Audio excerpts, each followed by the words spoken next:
जोहार, यीशु है, साबत सलोम, विश्राम दिन की शुभकामनाएं। ईश्वर को धन्यवाद देना चाहेंगे कि हमें सप्ताह भर सुरक्षित रखे और आज हम फिर से विश्राम दिन में आकर के हम ईश्वर की धन्यवाद कर सकते हैं। आइए शुरू करने के पहले हम बाइबल शास्त्र से नीति वचन 3 का 5 और 6 अध्याय करें। तू अपनी समझ का सहारा ना लेना, वरन संपूर्ण मन से यहोवा पर भरोसा रखना।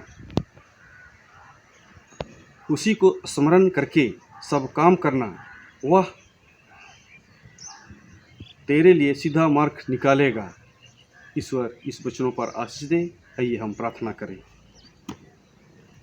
सेनाओं का यहोवा परमेश्वर, हम तुझे धन्यवाद देते हैं प्रभु कि तूने ऐसा सुयोग और अवसर दिया कि हम विश्राम दिन में आकर के आपकी आराधना, महिमा, स्तुति सच्ची मन से कर सकते हैं।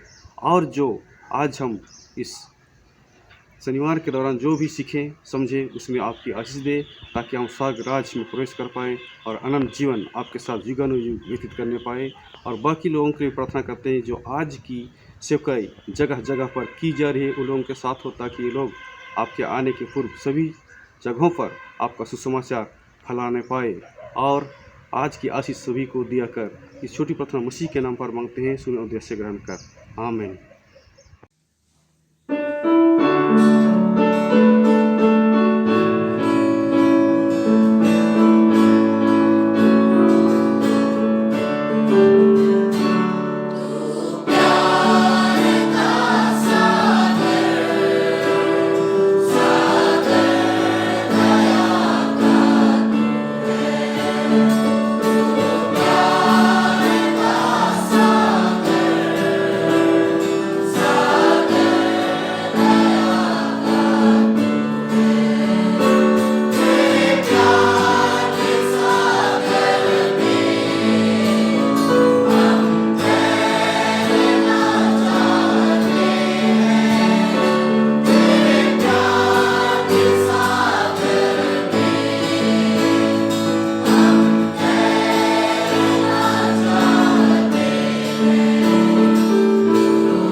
क्या आपको पता है कि एडवेंटिस्ट चर्च अगले 5 वर्षों के लिए एक रणनीति तैयार की है?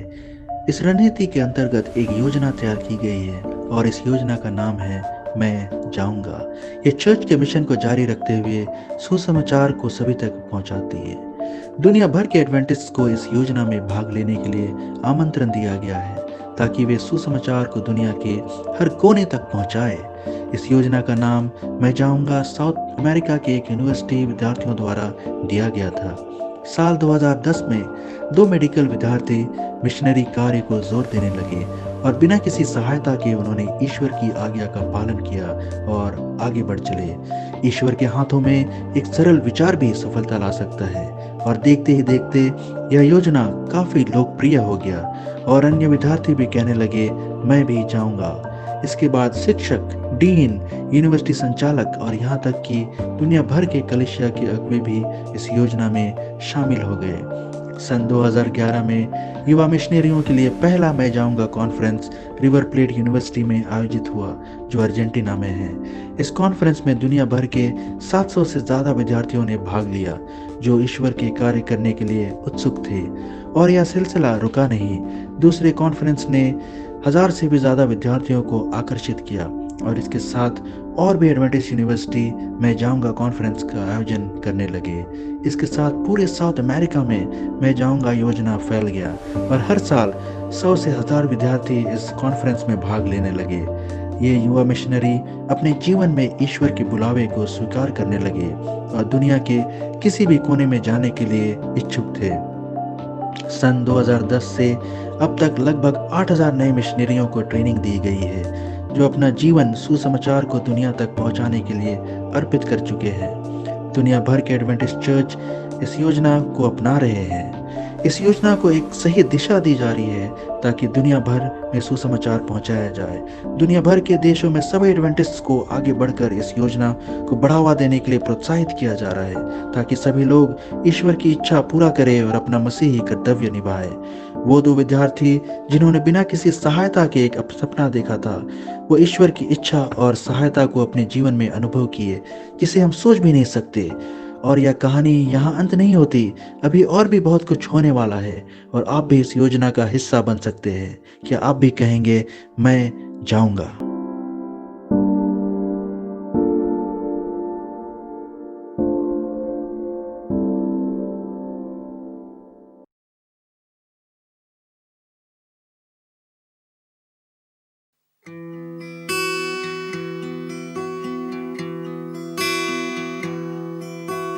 आए हैं सब अकेले यहाँ, जाना है हमको अकेले वहाँ। आए हैं सब अकेले यहाँ, जाना है हमको अकेले वहाँ। ये दुनिया जाना है अकेले छोड़ जाना है, न 2 साल रहेगा तेरा, न 2 साल रहेगा तेरा। सबको भूल जाना है, सबको भूल जाना है। आए हैं सब अकेले यहाँ, जाना है हमको अकेले वहाँ।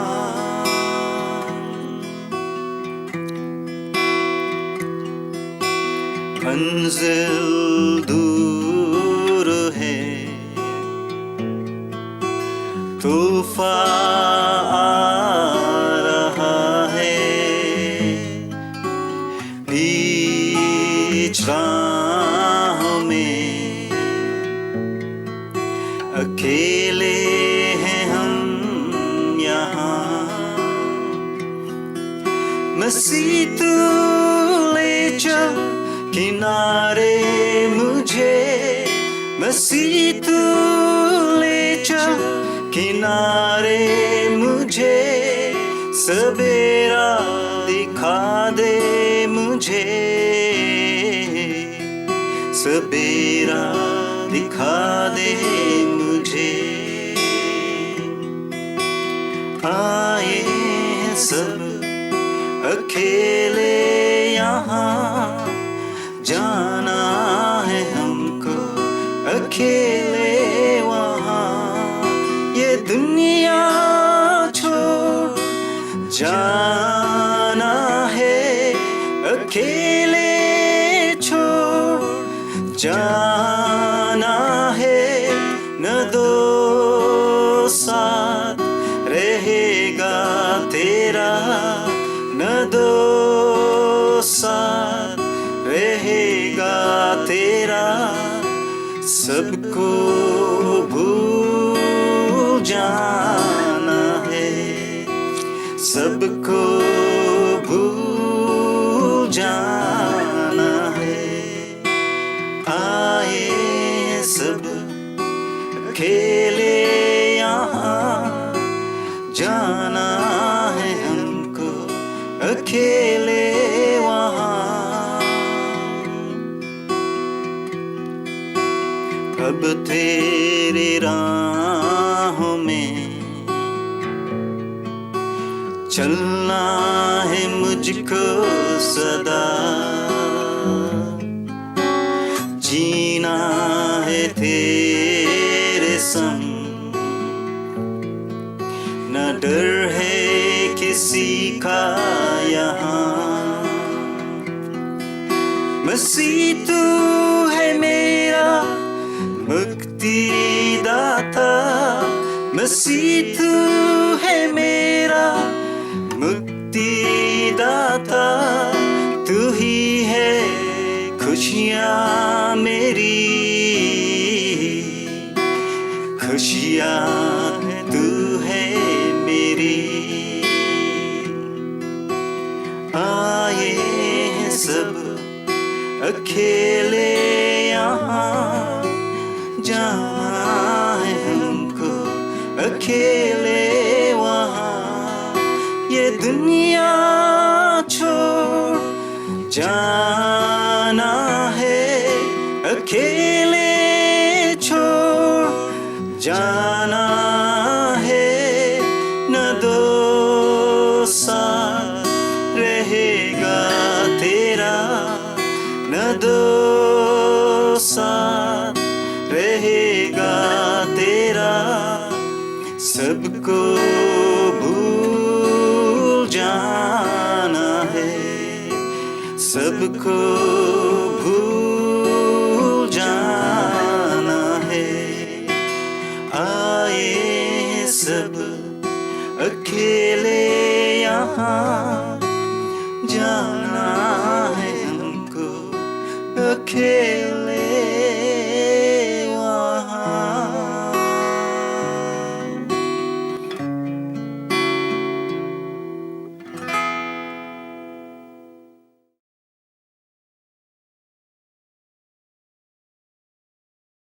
दर्शकों, प्रभु के पवित्र और मधुर नाम में मैं आपका स्वागत करती हूँ और परमेश्वर का बहुत बहुत धन्यवाद देती हूँ कि इसने हमको स्वस्थ रखा है और एक अच्छा अवसर फिर से हमें दिया है कि हम परमेश्वर के वचनों का अध्ययन कर सकते हैं। हमारे सब स्कूल का जो पाठ है उसका अध्ययन कर सकते हैं। इससे पहले कि हम अपने अध्ययन में चलें, मैं चाहती हूँ कि हमारे जो आज के मेहमान हैं, पास्टर आर भारती और पास्टर फ्रैंकलिन, आप दोनों का भी हमारे जिस लेसन में आपका स्वागत करती हूँ। इससे पहले कि हम अध्ययन में चले, हम चाहेंगे कि परमेश्वर की अगुवाई हमें मिले इस लेसन को सीखने के लिए। तो मैं चाहती हूँ कि पास्टर भारती हमारी दुआ में अगुवाई करें। आइए प्रार्थना करें। परमपिता परमेश्वर बना हमारे मालिक, हमारे ईश्वर, हम तेरे पास आते हैं क्योंकि तू दुनिया का सृष्टि करता है, हमारा मालिक है, हमारा परमेश्वर है। और हम परमेश्वर तेरे वचन को खोलने से पहले, सीखने से पहले, पढ़ने से पहले परमेश्वर तुझसे विनती करना चाहते हैं कि परमेश्वर तू हमारे साथ हो, कि हम तेरी मदद से, तेरी पवित्र आत्मा की अगुवाई में तेरे वचन को पढ़ सकें, सुन सकें और अपने जीवन में इस्तेमाल कर सकें। और इन शिक्षाओं के द्वारा अपने जीवन को तेरे रास्ते पर आगे बढ़ा सकें। हम तमाम की अगुवाई कर हमारे दर्शकों के साथ हो, मसीह के नाम से मांगते हैं, आमीन। दर्शकों, इस वर्ष के 2021 के पहले त्रिमास में हम लोग हैं और हमारे इस त्रिमास का जो शीर्षक है वो है मेरे लोगों को दिलासा दे। ये परमेश्वर का वचन है जो यशायाह को दिया गया और यशायाह नबी की पुस्तक का ही अध्ययन हम बाइबल के ज़रिए और अपने लेसन स्टडी के ज़रिए कर रहे हैं। और हमारा आज का जो पाठ है वो चौथा पाठ है, जिसका शीर्षक इस तरीके से है, कठिन मार्ग। कठिन मार्ग, ये हमारा आज के लेसन का शीर्षक है। और मैं चाहती हूँ कि जो हमारा याद वचन है उसे भी हम लोग खोलें, पढ़ें। मैं अपने दर्शकों को इसे चाहूँगी कि वो भी अपने बाइबल को खोल के इस वचन को पढ़ें, जो कि यशायाह की पुस्तक उसके 8वें अध्याय के 17वें पद से लिया गया है, 17 पद से लिया गया है, जिसमें इस तरह से लिखा है, मैं उस यहोवा की बाट जोता रहूँगा जो अपने मुख को याकूब के घराने से छिपाए है, और मैं उसी पर आशा लगाए रखूँगा। अजीज़ों, बहुत ही सुंदर वचन जो हमारे लिए कहे गए हैं। इस वचनों के पढ़ने और सुने जाने पर परमेश्वर हम सबको आशीष दे। आज के जो हमारा अध्ययन शुरू होता है वो एक बड़ी अच्छी छोटी सी कहानी के द्वारा शुरू होता है, जिसमें बताया गया है कि न्यूयॉर्क शहर में एक लड़की जो है एक इमारत में फंसी हुई है 4थी मंजिल पर। और ख़ास दर्शकों ये बात है कि वो लड़की जो है वो अंधी है, वो देख नहीं सकती, और आग बहुत बुरी तरीके से उस इमारत पर चल रही है। और जो है वहाँ पे दमकल के विभाग के लोग भी हैं आग को बुझाने के लिए, और वो लोग इंतज़ाम कर रहे हैं कि उस लड़की को कैसे बचाएं। सीढ़ी जहाँ वो इमारत है उस जगह वो लग नहीं सकती, और वो चाहते हैं कि उस लड़की को जो अंधी है उसको बचाया जाए। और वो लड़की भी निराश है, खिड़की पे खड़ी है, उसको ये पता नहीं कि मुझे कहाँ क्या करना है। उसी समय जो है जब ये लोग बिल्कुल असमर्थ हो जाते हैं तो वो उसके पिता को कहते हैं आप कुछ कीजिए। और पिता को पता था कि एक जाल लगा हुआ है, और वो दमकल विभाग के व्यक्ति भी जानते थे कि जाल के लिए अगर हम उसको कहेंगे तो उसे तो पता नहीं है कि किस तरह जाल लगा है। तो उन्होंने पिता को बोला कि आप कुछ कीजिए, और पिता ने उसी जगह जहाँ जाल बंधा था वहाँ पर आकर उसको बहुत तेज़ आवाज़ दी कूदने के लिए, जहाँ वो खड़े थे जहाँ पर जाल था, और बहुत तेज़ आवाज़ दी। और वो जो लड़की जो है उस पिता की आवाज़ को सुनकर उस जाल में कूद जाती है। और अजीज़ों, ये कहानी बताती है कि उसमें उस लड़की का कुछ भी हानि नहीं हुई, ना मांसपेशियों में कोई चोट लगी, ना हड्डियों में कोई चोट आई, और वो बच गई। क्यों? क्योंकि उसने अपने पिता की आवाज़ को, जहाँ उसकी आवाज़ आ रही थी उसको उसने सुना, और वो उसने वहीं छलांग लगाई और वो बच गई। इस कहानी के ज़रिए हमें ये बताया जाता है अजीज़ों कि हम भी जो है, हमारे पिता जब हमसे धीमी आवाज़ में भी बात कर रहा है, जैसे भी वो कह रहा है, हम उसकी आवाज़ को सुनें, उसकी तरफ ध्यान दें, किसी चीज़ के डरे नहीं, खौफ खतरा ना हो हमें किसी चीज़ का। हमारा परमेश्वर हमें चिताता है, सावधान करता है और बताता है कि हम डरे नहीं, घबराएं नहीं। और यही आज हमारे लेसन की गहराई है, जिसको हम हमारे अजीज़ों के साथ, हमारे मेहमानों के साथ मिलकर सीखेंगे। परमेश्वर छोटे कोमल शब्दों का प्रयोग करता है, और कभी कभी ऐसा समय आता है जब उसे गर्जना के साथ कहना पड़ता है लोगों को, समझाने के लिए, सिखाने के लिए, क्योंकि वो अपने लोगों को बचाना चाहता है। आइए हम आज के लेसन को शुरू करते हैं रविवार से, और मैं चलती हूँ पास्टर फ्रैंकलिन के पास, जिसका शीर्षक इस तरीके से है, भविष्यवाणी पूरी हुई। और हमारा प्रश्न जो पास्टर फ्रैंकलिन से वो इस तरह के से है कि यशायाह नबी कौन सी भविष्यवाणी पूरी होने की बात करता है। धन्यवाद देते हैं मिसेस भारती इस अच्छे प्रश्न के लिए। और पिछले 3 सप्ताह से जो है हम इसी विषय पर जो है वो सीखते चले आ रहे हैं, और पूरे त्रिमास में भी जो है हम यशायाह की पुस्तक से जो है वो सीखेंगे। और जैसे कि आपने प्रश्न किया कि ये जो भविष्यवाणी है जिसका वर्णन हम यशायाह उसके 7वें अध्याय में उसके 14वें पद से लेकर जो है वो 16वें पद तक जो है वो वर्णन पाया जाता है या बात की जाती है। और हम यहाँ पर देखते हैं कि ये जिस व्यक्ति के बारे में, जिस शख्स के बारे में यहाँ पर बात हो रही है, वो जो है यीशु मसीह के छोड़ कोई और नहीं है।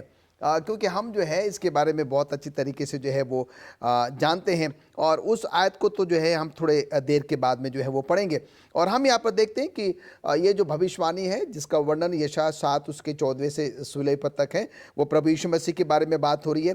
और हम ये भी जानते हैं कि यशायाह नबी जो है यीशु मसीह के जन्म से 700 साल पहले जो है उन्होंने ये भविष्यवाणी कर दी थी। यीशु मसीह के बारे में, और जिसको कि हम जो है परमेश्वर के वचन में वैसे ही पढ़ लेंगे तो मैं सोचता हूँ कि और ज़्यादा अच्छा होगा। मैं चाहता हूँ कि दर्शकों आप मेरे साथ अपनी बाइबलें खोलें, यशायाह की पुस्तक उसका 7वां अध्याय और हम उसके 14वें पद से लेकर 16वें पद तक जो है वो पढ़ रहे हैं। और जहाँ पर कि हमें ये ज्ञात होगा, मालूम होगा कि ये जो भविष्यवाणी है जिसके बारे में मैंने बताया कि वो यीशु मसीह के बारे में है, देखिए कि यहाँ पर वो क्या लिखता है। मैं 14वें पद से पढ़ रहा हूँ। इस कारण प्रभु आप ही तुमको एक चिन्ह देगा, सुनो, एक कुंवारी गर्भवती होगी और वो पुत्र जनेगी और उसका नाम इमानुएल रखेगी। और जब वो पूरे की त्यागना और भले को ग्रहण करना ना जाने तब तक वो मक्खन और मधु खाएगा, क्योंकि उससे पहले कि वो लड़का बुरे को त्यागना और भले को ग्रहण करना जाने, वो देश जिसके दोनों राजाओं से तू घबरा रहा है निर्जन हो जाएगा। तो यहाँ पर हम देखते हैं कि यहाँ पर जो भविष्यवाणी की हम जो है वो बात कर रहे हैं, इमानुएल जो कि यीशु मसीह हमारे साथ के बारे में जो है वो जिक्र है। और हम यहाँ पर देखते हैं कि यशायाह भविष्यवक्ता जो है यीशु मसीह को जो है वो अलग अलग नामों से जो है वो पुकारता है। हम देखते हैं कि वो ऐसा जो है यीशु मसीह को मसाया करके कहता है। उसके बाद जो है वो उसको इमानुएल के नाम से जानता है। उसके बाद वो कहता है कि वो एक अद्भुत सलाहकार है जो कि हमें आपको एक परामर्श जो है वो देने वाला, वो एक सामर्थी परमेश्वर है जिसको कि हम अंग्रेजी में माइटी गॉड कहते हैं। वो अनंत काल का जो है वो पिता है जिसको कि हम अंग्रेजी में एवरलास्टिंग जो है वो फादर जो वो कहते हैं। तो कहने का तात्पर्य यहाँ पर यह है कि ये आयत जो है जो कि हमने अभी यशायाह उसके 7वें अध्याय से 14वें पद से लेके जो है वो 16वें पद तक जो है वो पढ़ा है। तो कहने का मतलब यहाँ पर ये कि ये जो इमानुएल है जिसके बारे में हम यीशु मसीह के बारे में जो है वो जानते हैं, जिसको कि हम कई और नामों से भी क्या कर सकते हैं, हम जानते हैं, और हम उसको प्रतिदिन जो है अपने शब्दों में क्या करते हैं, उसका वर्णन भी जो है वो करते हैं। तो मुझे और आपको जो है ये समझने की जो है वो ज़रूरत है कि यशायाह नबी ने जो है इसके बारे में उसके जन्म से 700 साल पहले जो है, मतलब ये बहुत ही मतलब एक अजीब सी बात है। कई बार हमें इस बात पर जो है वो विश्वास नहीं होता, पर पवित्र शास्त्र जो है हमें इसके बारे में क्या करता है, वो साफ साफ जो है वो वर्णन करता है। तो हमें जो है इसलिए निरंतर परमेश्वर के वचन को जो है वो पढ़ते रहना चाहिए, और जब हम पढ़ेंगे तो हमें परमेश्वर के वचनों का और भी ज्ञान होगा, और हमें पता लगेगा कि जो भविष्यवाणियों के बारे में परमेश्वर के वचन में लिखा है वो सही में क्या है कि वो पूरी होती जा रही है, और वो बाइबल जो कह रही है वो बिल्कुल भी जो है वो सत्य है। जी, धन्यवाद देती हूँ पास्टर फ्रैंकलिन। अगले हम सोमवार के अध्ययन में चलते हैं, और जिसका शीर्षक इस तरीके से है, अनुमानित परिणाम। और मैं पास्टर भारती के पास चलूँगी और चाहूँगी कि आप हमारे दर्शकों को बताएं, राजा आहाज ने परमेश्वर पर भरोसा ना करके दुनिया के हाकिमों पर भरोसा किया, उसका क्या परिणाम हुआ?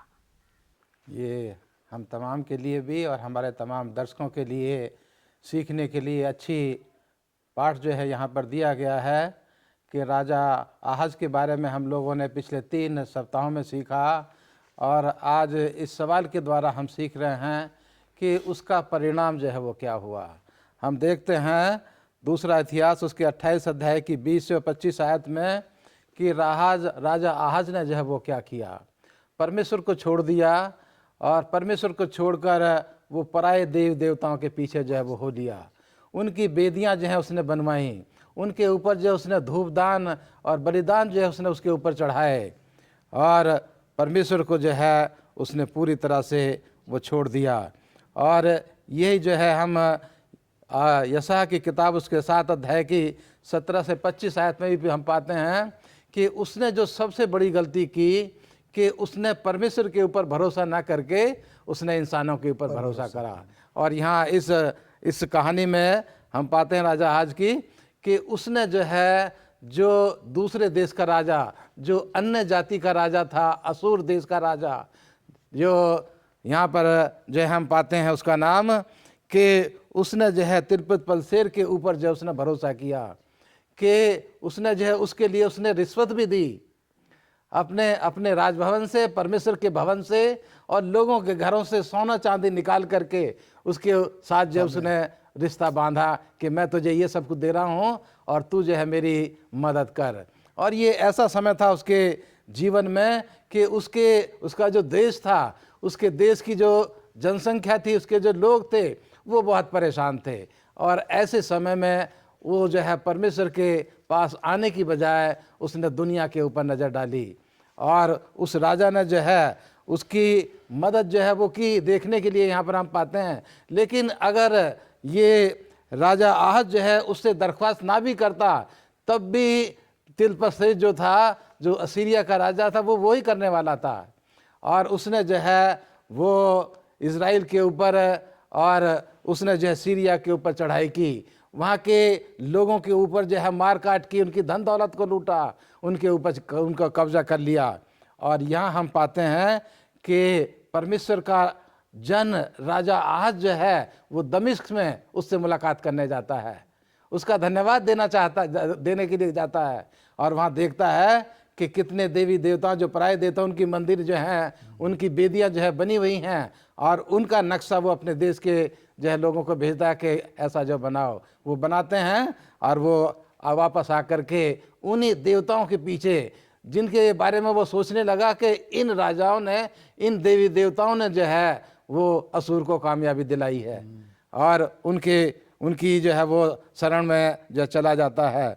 लेकिन मैं यहाँ पर बताना चाहता हूँ अपने लोगों को कि हमारे जीवन में चाहे कैसा ही भी समय क्यों ना आए, चाहे कठिन समय हो, चाहे अच्छा समय हो, चाहे दुख का समय हो, चाहे खुशी का समय हो, भजन संहिता का लेखक जो है वो हमारे लिए यहाँ पर बता रहा है 118 की 9 आयत में कि हमें यहोवा की शरण लेनी जो है प्रधानों पर भरोसा करने से उत्तम है। ये दाऊद नबी जो है वो हमें बता रहे हैं दुनिया के तमाम लोगों के लिए कि यहोवा की शरण लेना प्रधानों पर भी भरोसा करने से उत्तम है। तो ये सर्वश्रेष्ठ शिक्षा है आज हम तमाम के लिए कि हमें चाहे कैसा भी समय आए, हमें परमेश्वर के ऊपर भरोसा करना है, उसी की शरण लेनी है। दुनिया के लोग जो हैं वो हो सकता है कि टाइमिंग के लिए हमारी मदद कर दें, लेकिन लॉन्ग रन में उनसे हमें नुकसान ही होने वाला है। जैसा कि असुर के राजा से जो है वो हमें लॉन्ग रन में जो यहूदा था उससे उसको नुकसान हुआ। धन्यवाद देती हूँ पास्टर भारती आपका इतने अच्छे मैसेज के लिए जो आपने हमें सिखाया। और मैं भी जब पढ़ रही थी तो मैं ये देख रही थी कि जो संकट उनके ऊपर था वो इतना डर गए थे। राजा अहाब जो है वो इतना डर गया था, और उसके लोग भी उसके साथ साथ, क्योंकि उनको जो लीडरशिप थी वो सही नहीं थी, वो भी डर रही थी और वो लोग भी डर रहे थे, और जिसकी वजह से वही उनके जो प्रजा के ऊपर भी उसका असर पड़ता है। जो लीडरशिप जिस तरीके से होती है, जो परमेश्वर पर भरोसा नहीं रख रही, आशा नहीं रख रही, तो लोग भी ऐसे ही हो जाते हैं कि वो दूसरों चीज़ों पर, जो दुनियावी चीज़ें हम देखते हैं कि हम उन पर भरोसा ज़्यादा करने लग जाते हैं बनिस्बत अपने परमेश्वर पर। आइए हम मंगलवार के अध्ययन में चलते हैं, जिसका शीर्षक इस तरीके से है, दुनियावी चीज़ों पर भरोसा रखने का क्या मतलब होता है। ये प्रश्न ही है हमारा पास्टर फ्रैंकलिन, और जबकि इसका शीर्षक नाम क्या है, ये है इसका शीर्षक। पर आपके लिए प्रश्न मैं देती हूँ कि दुनियावी चीज़ों पर भरोसा रखने का क्या मतलब। अभी चंद आयतें जो है वो पास्टर भारती ने हमारे साथ जो है वो बांटी हैं। हम राजा आहाज के बारे में अध्ययन कर रहे हैं, और राजा आहाज के बारे में हम देखते हैं कि वो परमेश्वर के बारे में सब कुछ बहुत अच्छे तरीके से जानते थे, और उसके बावजूद भी जो है उन्होंने क्या किया, संसारिक ताकतों पर जो है अपना विश्वास, अपना जो है वो भरोसा रखा। और ये बड़े ही दुख की बात है, और कई बार ऐसे हालात जो है वो हमारे साथ भी जो है वो उत्पन्न हो जाते हैं। हम जो मसीह लोग हैं, हम जो सेवेंथ डे एडवेंटिस्ट लोग हैं, जिनको कि बाइबल के बारे में सब कुछ पता है, परमेश्वर के बारे में सब कुछ पता है, और उसके बावजूद भी जो है जब कभी कोई ऐसे परिस्थिति या कोई ऐसे हालात हमारे व्यक्तिगत जीवन में, हमारे पारिवारिक जीवन में या हमारे कलीसियाई जीवन में आ जाते हैं, तो हम जो है संसारिक लोगों को तरफ ताकने की कोशिश करते हैं, उन पर जो है अपना आसरा, अपना भरोसा जो है वो हम रखने की जो है वो कोशिश करते हैं। और अक्सर हम देखते हैं, जैसा भी पास्टर भारती ने बताया, कि कुछ समय के लिए हम तो कामयाब हो सकते हैं, कुछ समय के लिए शायद हमारी वो समस्याओं का समाधान जो है वो हो सकता है, पर लॉन्गर रन में जो है आने वाले भविष्य में, आने वाले समय में जो है उसका जो हश्र होता है, उसका जो प्रतिफल होता है, वो बहुत ही भयानक होता है। ना सिर्फ व्यक्तिगत जीवन के लिए, पर पारिवारिक जीवन के लिए भी जो है, और कलीसियाई जीवन के लिए भी।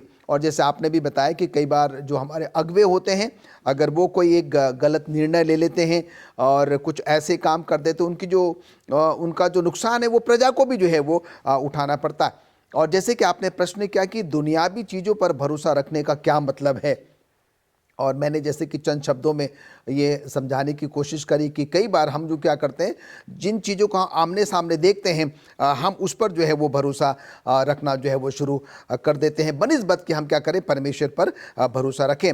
और हम देखते हैं कि दूसरा कोरिन्थियों उसका 4 अध्याय उसके 18वें पद में इस प्रकार से लिखता है संत पौलुस, और हम तो देखी हुई वस्तुओं को नहीं परंतु अनदेखी वस्तुओं को देखते रहते हैं, क्योंकि देखी हुई वस्तुएं थोड़े ही दिन की है परंतु अनदेखी वस्तुएं सदा बनी रहती है। तो संत पौलुस मुझे आपको ये बताना चाह रहा है, समझाना चाह रहा है कि क्योंकि वो जानता है, वो अनुभव कर रहा है कि हम जो लोग हैं, हम अक्सर क्या करते हैं, जो सामने दिखता है उस पर ही भरोसा करते हैं, पर वो कहता है कि ये सब नाशमान चीज़ें हैं, थोड़ी समय की चीज़ें हैं। हम मसीह होने के नाते हमारा संपूर्ण विश्वास और भरोसा जो है सिर्फ और सिर्फ जो है वो प्रभु परमेश्वर पर होना चाहिए, चाहे वो कैसी भी भीषण परिस्थिति के दौर से मैं और आप क्यों ना गुजर रहे हों। भजनकार लिखता है, भजन संहिता उसका 84 उसके 12 में, हे सेनाओं के यहोवा, क्या ही धन्य है वो मनुष्य जो तुझ पर भरोसा रखता है। तो हम यहाँ पर देखते हैं कि और कई ऐसे चंद आयतें हैं जहाँ पर कि हमें ये हिदायत दी गई कि हम अपना संपूर्ण विश्वास और भरोसा जो है सिर्फ और सिर्फ जो है वो प्रभु परमेश्वर पर रखे। राजा आहाज के बारे में हमने जो है वो सीखा है, वो बुरी तरीके से जो है वो संसारिक ताकतों पर जो है वो क्या कर रहा था, वो भरोसा जो है वो रख रहा था। और यहाँ पर चंद आयतें जो है यशायाह उसका 8वां अध्याय, और मैं जो है उसकी 8 आयत से जो है वो 10 आयत तक आपके साथ जो है वो सामने पढ़ना चाहता हूँ। लिखता है कि वो यहूदा पर भी चढ़ आएगा और बढ़ते बढ़ते उस पर चढ़ेगा और गले पर पहुँचेगा, और हे इमानुएल, तेरा समस्त देश उनके पंखों के फैलने से ढक जाएगा। हे लोगों, हल्ला करो तो करो परंतु तुम्हारा सत्यानाश हो जाएगा। हे पृथ्वी के दूर दूर के सब लोगों, कान लगाकर सुनो, अपनी अपनी कमर कसो तो कसो परंतु तुम्हारे टुकड़े टुकड़े किए जाएंगे। अपनी कमर कसो तो कसो परंतु तुम्हारा सत्यानाश हो जाएगा। तुम युक्ति करो तो करो परंतु तुम निष्फल हो जाओगी। तुम कुछ भी कहो परंतु तुम्हारा कहा हुआ ठहरेगा नहीं, क्योंकि परमेश्वर हमारे संग है। अगर हम जो है संसारिक लोगों पर भरोसा करेंगे तो हमारा जो हश्र है वो ऐसे ही होगा, पर हमें ये विश्वास और भरोसा करना चाहिए कि परमेश्वर जो है वो हमारे और आपके साथ है। परमेश्वर हमें और आपको कभी भी नहीं छोड़ता। और इसलिए आज के इस सब स्कूल पाठ का जो मंगलवार का हिस्सा है, उसका जो सारांश है वो हमें ये सलाह देता है कि अपना संपूर्ण भरोसा जो है सिर्फ और सिर्फ प्रभु परमेश्वर पर हम रखें। धन्यवाद देते हैं पास्टर फ्रैंकलिन इन अच्छे विचारों के लिए। आइए हम अपने बुधवार के अध्ययन में चलते हैं, जिसका शीर्षक इस तरीके से है, जब हम परमेश्वर का भय मानते हैं तो क्या किसी का डर नहीं। ये शीर्षक है और मैं चाहती हूँ पास्टर भारती इस बात पर रोशनी डालें, क्या परमेश्वर पर भरोसा करके हमें किसी से डरने की ज़रूरत नहीं है अगर हम परमेश्वर पर भरोसा करते हैं तो। यहाँ जो है, जो ये आप सवाल यहाँ पर पूछ रहे हैं हमारे लिए, दर्शकों के लिए, कि अगर हम परमेश्वर पर भरोसा करते हैं तो हमें किसी से डरने की ज़रूरत नहीं है। यहाँ जो है, मैं 1933 में जो अमेरिका का एक प्रेसिडेंट फ्रैंक जो था, जब उसको इलेक्ट हुआ तो अपने वो शुरू के भाषण में अपने तमाम अमेरिकन्स को जो है वो कहता है कि तुम्हें जो है किसी से डरने की ज़रूरत नहीं, केवल अपने आप से डरो। तुम्हें किसी से डरने की ज़रूरत नहीं, केवल अपने आप से डरो। लेकिन आज हम जब पर्चा सीख रहे हैं यशायाह की किताब से, यशायाह भविष्यवक्ता जो है वो कहता है कि तुम्हें किसी से डरने की ज़रूरत नहीं, केवल परमेश्वर से डरो। और ये जो है हम आज अपने पर्चे के द्वारा सीख रहे हैं कि परमेश्वर से डरने का मतलब यह है कि हम परमेश्वर को प्यार करें, अपने दिल से प्यार करें। जो मत्ती की किताब में भी लिखा है कि जो सबसे बड़ी आज्ञा है कि हम अपने मन से, पूरे दिल से जो है वो परमेश्वर को प्यार करें, और वही है परमेश्वर से डरने का मतलब। और इसीलिए प्रकाशित वाक्य उसका 14 अध्याय की 6 से 12 आयत में भी लिखा है जो 3 फरिश्तों का पैगाम है कि परमेश्वर से डरो और उसी की आराधना करो जिसने ज़मीन, आसमान और सोते और समुद्र जो है वो बनाए हैं। हमें केवल उसी के ऊपर जो है भरोसा रखना है, उसी को विश्वास करना है, उसी को प्यार करना है, क्योंकि वही इस दुनिया का मालिक है। और यहाँ मैं एक आयत पढ़ना चाहता हूँ, यिर्मयाह की किताब उस 10 अध्याय की 2 से 5 आयत में लिखा है।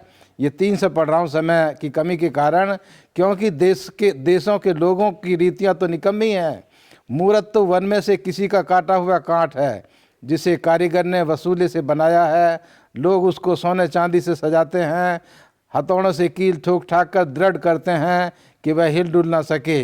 वे ककड़ी के खेत में खड़े पुतले के समान है, पर वे बोल नहीं सकती। उन्हें उठाए फिरना पड़ता है, क्योंकि वो चल नहीं सकती। उनसे मत डरो, क्योंकि वे ना तो कुछ कर सकती हैं और ना कुछ भला कर सकती हैं। तो यहाँ दुनिया के तमाम लोगों के लिए ये शिक्षा दी गई है कि हमें जो है दुनिया के सृष्टिकर्ता से ही हमें डरना है, उसी पर भरोसा करना है। दुनिया की कोई भी चीज़ जो है, अगर हम उसको जो ईश्वर करके मानते हैं तो वो कुछ नहीं कर सकती। चाहे वो पत्थर हो, चाहे वो लकड़ी हो, चाहे वो सोना हो, चाहे चांदी हो, क्योंकि उनमें जीवन नहीं। हम जीवित परमेश्वर में विश्वास करते हैं। और मत्ती की किताब उसके 10 अध्याय के 28 में लिखा है कि परमेश्वर से डरो, क्योंकि वही जो है ताकत रखता है हमारे शरीर और हमारे जीवन को नाश करने की। जो लोग उस पर विश्वास नहीं करते हैं, उनका जीवन जो है वो ख़त्म हो जाएगा, और जो परमेश्वर में विश्वास करते हैं उनके लिए अनंत जीवन उनके सामने रखा है। इसलिए हम परमेश्वर पर भरोसा करते हुए दुनिया में आगे बढ़ें। किसी चीज़ से घबराने की ज़रूरत नहीं। जब परमेश्वर हमारे साथ है तो कोई दूसरा हमारा कुछ नहीं कर सकता। और अगर टाइमिंग के लिए कुछ होता भी है तो हम ना घबराएं, क्योंकि लॉन्ग रन में परमेश्वर की अच्छाई हमारे सामने है। धन्यवाद देती हूँ पास्टर भारती, आपने सही कहा। और ये जो बहुत सही है कि कई लोग हमारा नुकसान कर सकते हैं, हमारा दुनियावी, हमारा जो दिखने में चीज़ें हैं उनका नुकसान कर सकते हैं, पर हमारी आत्मा तो जीवित है, हमारा परमेश्वर जीवित है, वो हमें बचाएगा। बेशक हमें किसी तरह की हानि हो भी जाए, पर उसका वायदा है कि मैं तुम्हारे साथ हूँ, तो हमारी हमेशा मदद करेगा। और उसी का भय मानना, जैसे कि हमें सिखाया गया है कि डरें तो दुनिया के लोगों से ना डरें, बल्कि अपने परमेश्वर से डरें। आइए हम गुरुवार के अध्ययन में चलते हैं दर्शकों। और हमारे गुरुवार का जो शीर्षक है वो इस तरीके से है, कृतज्ञ जीवित मृतकों की निराशा। मैं पास्टर फ्रैंकलिन से चाहूँगी कि हमारे देशों को बताएं परमेश्वर के साथ विश्वासघात करने का क्या मतलब है। बड़ा ही अच्छा प्रश्न है मिसेस भारती कि परमेश्वर के साथ विश्वास करने का मतलब या तात्पर्य जो है वो क्या होता है। और अगर हम थोड़ा गहराई से अपने बारे में अगर सोच विचार करें तो मैं सोचता हूँ कि कई बार ऐसा हो जाता है कि हम जो है परमेश्वर के साथ विश्वासघात जो है वो कर लेते हैं। विश्वासघात को अगर हम परिभाषित करें तो इसका एक साधारण मतलब ये होता है कि जब कोई व्यक्ति आप पर क्या करता है, अपना 100% विश्वास करता है और आप उसके साथ कुछ ऐसा कर देते हैं जो कि वो बहुत ही ज़्यादा दुखी हो जाता है, बहुत ही ज़्यादा जो है वो परेशान हो जाता है कि इस व्यक्ति ने मेरे साथ जो है वो ऐसा क्यों किया है। हम देखते हैं कि जब हम परमेश्वर के साथ के बारे में बात करते हैं, अभी पास्टर भारती बता रहे थे कि अपना संपूर्ण विश्वास और भरोसा जो है सिर्फ और सिर्फ हमें प्रभु परमेश्वर पर रखने की ज़रूरत है। और उसके बहुत सारे कारण हैं। आज अगर हम और आप जीवित हैं, ये परमेश्वर की दया है, परमेश्वर का अनुग्रह है। परमेश्वर हमारी हर एक ज़रूरतों को जो है वो समय दर समय पूरा करता है। और चाहे हम परमेश्वर की उपासना करें ना करें, चाहे हम उसको समय दे ना दें, और उसके बावजूद भी जो है परमेश्वर क्या करता है, अपना अनुग्रह जो है वो हम पर बनाए रखता है। यहाँ पर हम जो है बार बार राजा आहाज के बारे में जो है सीख रहे हैं। और हम यहाँ पर देखते हैं कि राजा आहाज भी जो है वो एहसान फरामोश हुआ। उसने भी परमेश्वर का क्या क्या विश्वासघात किया। वो अन्य जातियों के साथ जो है उसने मूर्ति पूजा करना जो है वो शुरू कर दिया। शैतानिक आत्माओं के लिए जो है वो बलिदान करना जो है वो शुरू कर दिया। जादू टोना जो है, भूत परस्ती जो है, उनका जो है जीवन का एक बहुत ही अहम हिस्सा जो है वो बन गया। यहाँ पर राजा आहाज जो है जानबूझकर जो है डिलिबरेटली क्या कर रहा है, वो इन कामों को जो है वो कर रहा है। अगर हम दूसरा इतिहास उसके 28वें अध्याय से में 22वें पद से अगर 27वें पद को अगर हम देखें तो यहाँ पर हम देखते हैं कि राजा आहाज ने जो है 2-4 काम जो है बहुत ही ज़्यादा गलत किए और परमेश्वर इस बात से बहुत ही दुखी था। पहला काम उसने क्या किया, उसने परमेश्वर के भवन में जाकर जितने भी जो बर्तन थे उसको बटोरता है, उसको जो है वो तोड़ देता है। दूसरी बात हम देखते हैं कि परमेश्वर के भवन के दरवाज़ों को जो है वो बंद कर देता है। तीसरी बात हम देखते हैं कि यरूशलेम के सब अलग अलग हिस्सों में, कोनों में क्या करता है, वो पराये देवी देवताओं के लिए वो क्या कहना चाहिए, वो वेदियाँ जो है वो बना लेता है। कहने का मतलब यहाँ पर वो पूरी तरीके से क्या कर रहा है, उनको जो है वो सपोर्ट कर रहा है। और उसके बाद हम यहाँ पर देखते हैं कि उनके लिए धूप जलाने के लिए ऊंचे ऊंचे स्थान जो है वो बना लेता है। और ऐसा करने से हम देखते हैं कि परमेश्वर बहुत ही ज़्यादा दुखी था, उससे क्रोधित था। अगर हम अपने इस इतिहास को अगर हम पढ़ें तो बताया जाता है कि जितने भी जो इज़राइल के राजा हुए, अब कुछ समय के बाद तो इसकी डेथ हो गई, और इनके मरने के बाद हम देखते हैं कि जब इज़राइली के राजाओं का एक अपना अलग कब्रिस्तान था जहाँ पर कि उन राजाओं को वहाँ पर बरी किया जाता था, वहाँ पर दफनाया जाता था। पर हम देखते हैं कि राजा आहाज के उन चाल चलन के द्वारा, उन गलत कामों के द्वारा जो है उसको जो है मरने के बाद उस जगह पर जो है वो नहीं दफनाया गया, वहाँ पर उसको जो है वो अनुमति नहीं मिली। और कितनी जो है वो दुख की बात है। मैं 2 आयतें आपके साथ और जो है वो पढ़ूंगा। यशायाह उसका 8वां अध्याय 16 से लेके 22 तक है, पर मैं सिर्फ जो है वो 2-3 आयतें आपके सामने मैं पढ़ना चाहता हूं जो कि बहुत ही अच्छी आयतें हैं। यहाँ लिखता है कि चुनौती का पत्र बंद कर दो, मेरे चेलों के बीच शिक्षा पर छाप लगा दो। मैं उस यहोवा की बाट जोता रहूँगा जो अपने मुख को याकूब के घराने में छिपाए हैं, और मैं उसी पर आशा लगाए रखूँगा। देख, मैं और जो लड़के यहोवा ने मुझे सौंपे हैं उन्हीं उसी सेनाओं के यहोवा की ओर से जो सिय्योन पर्वत पर निवास किए रहता है, इज़राइलियों के लिए चिन्ह और चमत्कार है। जब लोग तुझसे कहें, ओझाओं और टोनों के पास जाकर पूछो जो गुनगुनाते और फुसफुसाते हैं, तब तुम ये कहना, क्या प्रजा को अपने परमेश्वर ही के पास जाकर ना पूछना चाहिए? क्या जीवितों के लिए मुर्दों से पूछना चाहिए? व्यवस्था और चेतावनी ही की चर्चा किया करो। यदि वे लोग इन वचनों के अनुसार ना बोले तो निश्चय उनके लिए पौना फटेगी। तो हम यहाँ पर देखते हैं कि कई बार हमसे गलतियाँ हो जाती हैं। हम परमेश्वर के पास जाने के बजाय जो है संसारिक लोगों के पास चले जाते हैं, और ये इस बात से परमेश्वर बहुत नाराज़ होता है, जैसे परमेश्वर जो है वो राजा आहाज से जो है वो नाराज़। Thank you pastor Franklin. और ये हमारे लिए बहुत पाप बताया गया है बाइबल में, क्योंकि हमारा परमेश्वर जो है एक जलन करने वाला परमेश्वर जिस तरीके से बताया गया है, और दूसरी चीज़ों पर, मूर्तियों पर भरोसा करना जो है ये परमेश्वर को बिल्कुल भाता नहीं, जबकि वो जीवित परमेश्वर है। हमें उसी की आराधना, स्तुति और उसी के पास जाना है अपने संकट में। आइए हम शुक्रवार के अध्ययन में चलते हैं, और मैं पास्टर भारती से चाहती कि वो बताएं, क्या मृतक हमसे बातचीत कर सकते हैं? मिसेस भारती, जो आपने सवाल पूछा है कि क्या जो लोग मर गए हैं, जो मृतक लोग हैं, चाहे वो समुद्र में हैं चाहे ज़मीन में हैं, क्या जीवित लोग जो हैं उनसे बातचीत कर सकते हैं, या वो जीवित लोगों से बातचीत कर सकते हैं? इसके लिए जो अभी आपने बताया शुरू में कि परमेश्वर जो है वो इस चीज़ से बहुत नफ़रत करता है। मैं यहाँ पर इसको बताना चाहता हूँ कि जो परमेश्वर के लोग थे उन्होंने भी जो है जीवित परमेश्वर को छोड़ करके जो मुर्दा चीज़ें थीं उनकी तरफ जो है वो मुड़ गए, उन्हीं की वो आराधना करने लगे। गिनतियों की किताब उसके 25 अध्याय में लिखा है 103 आयत में कि परमेश्वर के लोग जो थे वो जो दूसरी अन्य जातियों की जो स्त्रियां थीं उनके लोभ लालच में आके, उनके प्यार में आकर के वो उन मरी हुई चीज़ों की आराधना करने लगे। ये जो है यहाँ पर बताया गया है। फिर पहला कुरिन्थियों उसके 10 अध्याय की 20 आयत में भी लिखा है कि जो परमेश्वर के लोग हैं वो अन्य जाति के लोगों के जो परमेश्वर हैं उनके ऊपर वो बलिदान चढ़ाने लगे।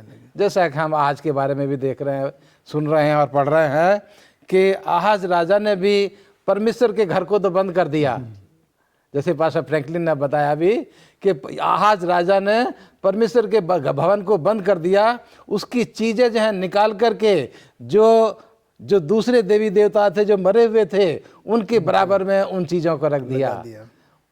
वो तो ऊंचे पर है, लेकिन परमेश्वर की जो चीज़ें हैं भवन की वो उनको साइड में उसने जो उनको रख दिया और उनकी वो आराधना करने लगे।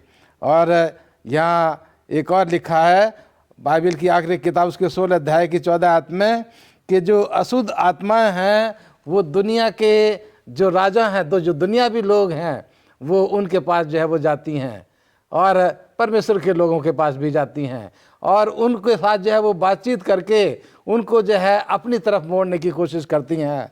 और यहाँ लिखा है ये व्यवस्था की किताब उसकी 19 अध्याय की 31 आयत को मैं यहाँ पर पढ़ रहा हूँ। व्यवस्था उसका 19 अध्याय उसकी 31 आयत, ओझाओं और भूत साधने वालों की ओर ना फिरना और ऐसों की खोज करके उनके कारण अशुद्ध ना होना, मैं तुम्हारा परमेश्वर हूँ। परमेश्वर जो है वो अपने लोगों को कह रहा है कि तुम इन ओझाओं के पीछे और जो बुरी आत्माएं हैं जो इनकी आराधना करते हैं, जो इनकी परिस्थिति करते हैं, उनके पीछे तुम मत जाना, क्योंकि मैं तुम्हारा जीवित परमेश्वर हूँ। इसी किताब की अगले अध्याय में उसकी 27 आयत में लिखा है, यदि कोई पुरुष या स्त्री ओझाई अथवा भूत की साधना करे तो वह निश्चय मार डाला जाएगा, वह निश्चय मार डाला जाएगा, ऐसा पर पथराव किया जाएगा, उनका खून उन्हीं के सिर पर पड़ेगा, क्योंकि उन्होंने अपनी गलती की वजह से अपने जीवन को जो है वो ख़त्म कर लिया है। तो यहाँ मैं बताना चाहता हूँ कि जो जीवित लोग हैं वो आज यहाँ सबोपदेशक की किताब के 9 अध्याय की 5 आयत में लिखा है कि जो जीवित लोग हैं वो जानते हैं कि हमें एक दिन जो है इस दुनिया से जाना है, हमें मरना है। लेकिन जो मरे हुए लोग हैं वो कुछ नहीं जानते और वो किसी के साथ बातचीत नहीं कर सकते। लेकिन आज हम दुनिया में देखते हैं कि कुछ लोग जो हैं वो मरे हुए लोगों की आराधना करते हैं, उनसे बातचीत करने का दावा करते हैं। एक यहाँ पर उदाहरण दिया गया परमेश्वर के वचन में 2 शमूएल उसके 28 अध्याय की 3 से 25 आयत में कि जो परमेश्वर का जन था वो भी जो है इन भूत प्रेत सिद्धि करने वालों के साथ जाकर के बातचीत करने की कोशिश करता है, जबकि वो परमेश्वर का मानने वाला था।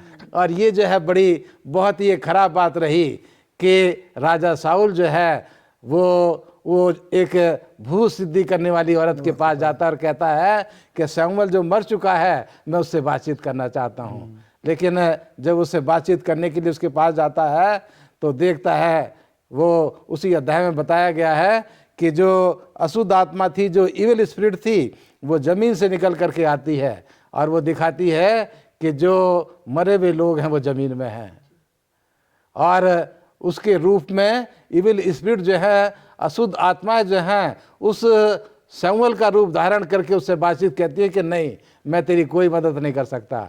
जब परमेश्वर ने तुझे छोड़ दिया है तो कोई तेरी मदद करने वाला नहीं।